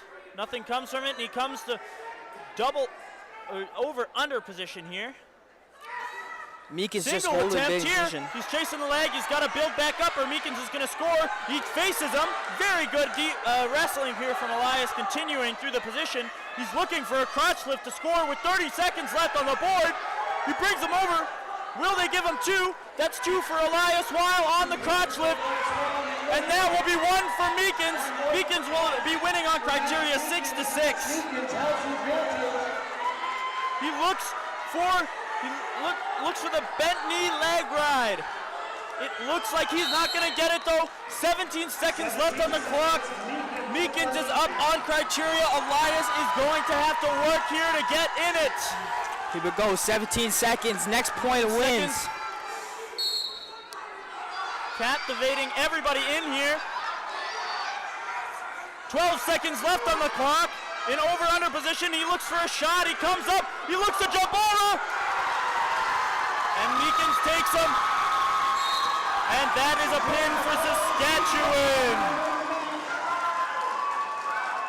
Saskatchewan will win that match on fall with 1 second left after a desperation attempt from Elias Wild. Tough what one. An amazing match. Both those athletes left their heart out on that match. It came right down to the final seconds. They pulled everything out for that one. That's one of those matches that really gets your heart racing, Isaiah. It's an all-Alberta battle as Jenna from the University of Alberta takes on our final match of the bronze medal matches, 53-kilogram women's category. Jenna Petrina of the University of Alberta and Grace Liu of Calgary. This is a rematch of the CanWest Championships, and that one came down to the last second. So we'll see if this one is just as exciting. Athletes competing in the gold medal matches, please report underneath the scoreboard. At 5 minutes to 3. You must all be there by 5 minutes to 3. The action is off. Both of these women showing how quick they are immediately. Grace with a single attempt, but Jenna pulls her back up. You can see Jenna taking a much wider stance, getting a little bit lower. Grace in on a nice single. She picks it up in the air. Jenna's looking to defend. Jenna looks to kick away, and Grace finishes out of bounds for 2, putting the first points up in this match.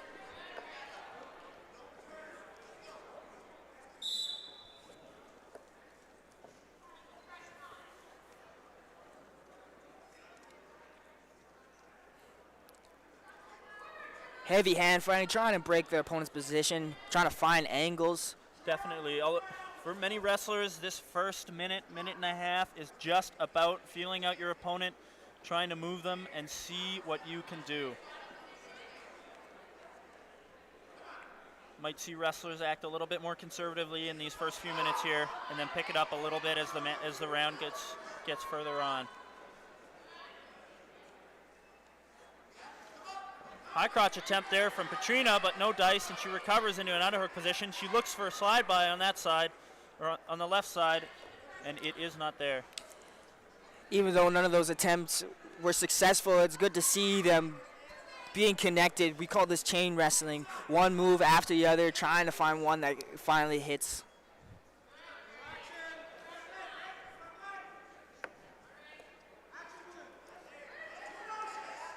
You hear Coach Dawkins yell two motions. That is him talking about that chain wrestling. He would like, even if his wrestler misses their first attack, they can look for their second attack off of that and look to score. Score is still 2-0 with 1 minute and 15 seconds left in the first period. Jenna Petrina is yet to score.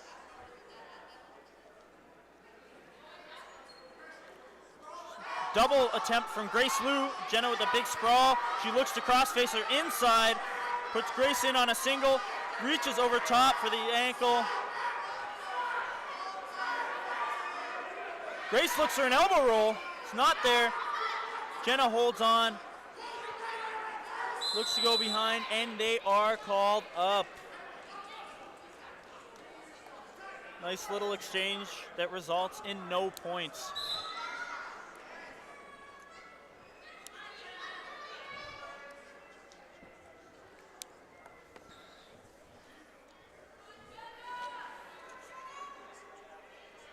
Stylistically, these wrestlers are very similar. They're both very explosive individuals.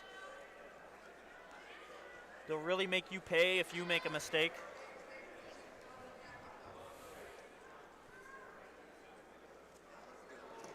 Single attempt from Jenna. She builds back up, looking for a drag on the other side, and it's not there. She comes to the 2-on-1, a position she uses quite frequently. She looks to come around the back. She cooks a single leg, and that would be the chain wrestling that Isaiah was talking about there. And that's a quick 2 points right on the buzzer. Like we said, just really trying to attack that first move, and when that first move isn't there, transition to the second move at that last second to be able to score. Now let's see how Grace responds in the second round. Very impressive. Because Jenna Petrina scored last, she is now winning by criteria as she scored last. Underneath the scoreboard, please. That will mean a representative from each team under the scoreboard at the conclusion of this match. And into the second period, Jenna is looking to increase her gap, put a couple more points up. Grace is looking to overtake Jenna. Lots more hand fighting.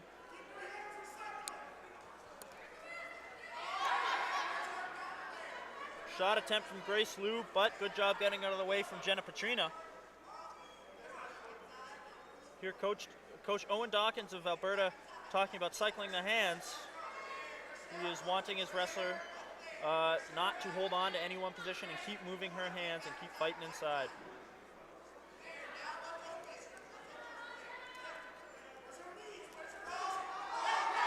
Double leg attempt from Grace Liu. She's driving in, Jenna Petrina turns away, and that will be 2 points for Grace Liu. 2 points back. She's looking to score a couple more on the ground and increase her gap with a gut wrench, but she won't get it, and the wrestlers are returned to their feet with just shy of 2 minutes left in this match.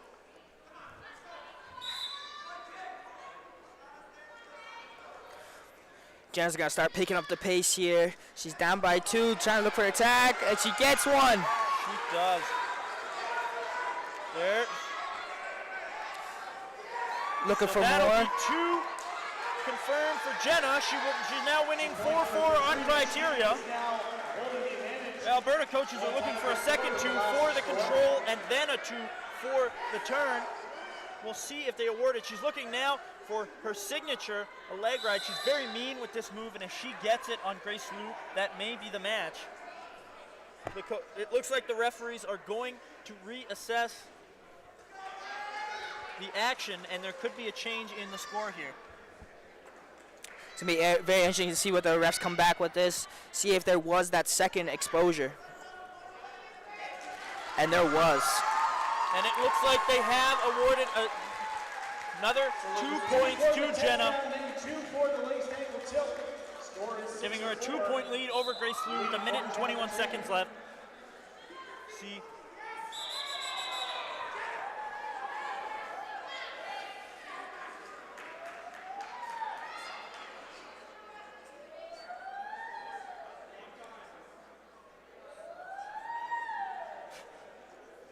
You can really hear the crowd getting into it.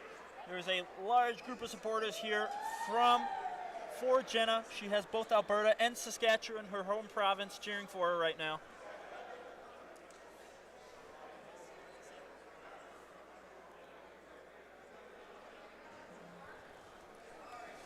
Looks like there is a stoppage due to a nosebleed. Grace Liu was warned for being a little bit too aggressive with hands in the face.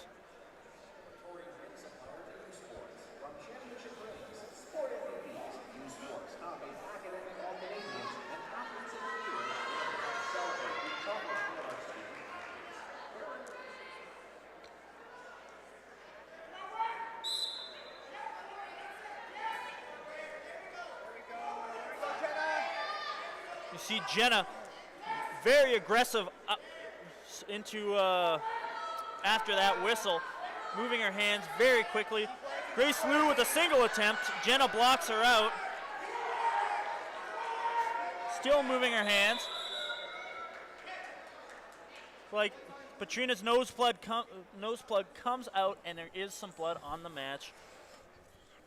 You have to wonder if this stoppage will help or hurt Jenna, if she needs that momentum or if she needs a little breather.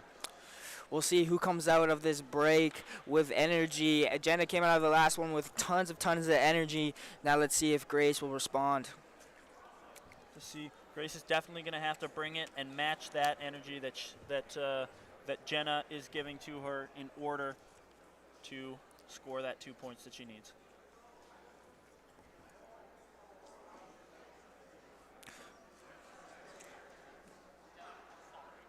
Making sure there's no blood left on the mat before wrestling returns.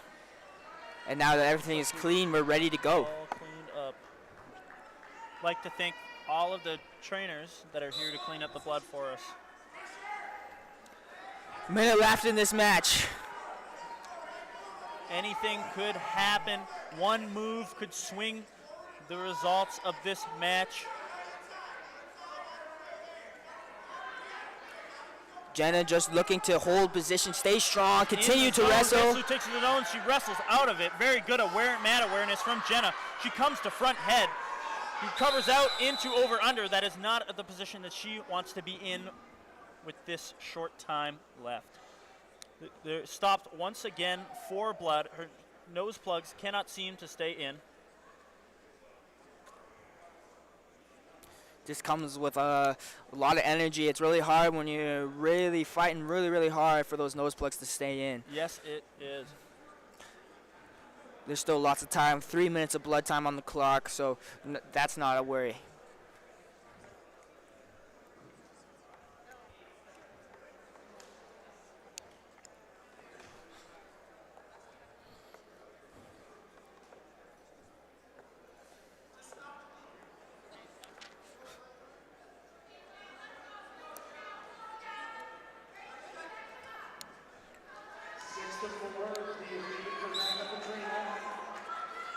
Seconds left on the clock in period 2.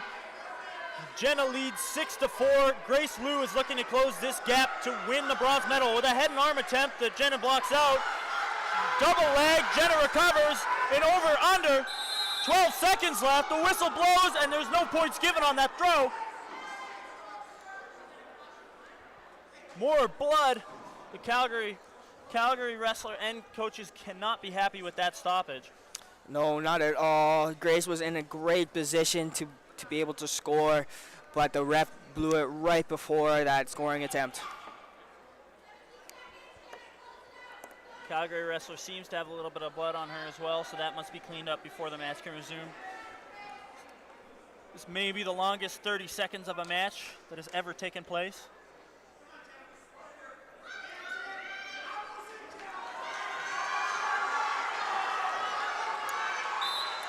The crowd is going crazy. With quick movement 10 off the seconds bat, left. Blocks out her shot, another head and arm attempt. She blocks her out again. She builds up, gracefully looking to go behind.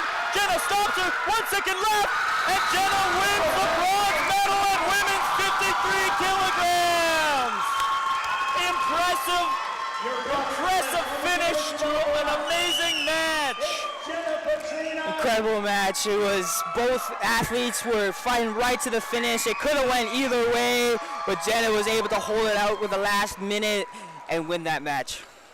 Ladies and gentlemen, that concludes the action until 3 o'clock. And the gym loved that one. The spectators are very happy.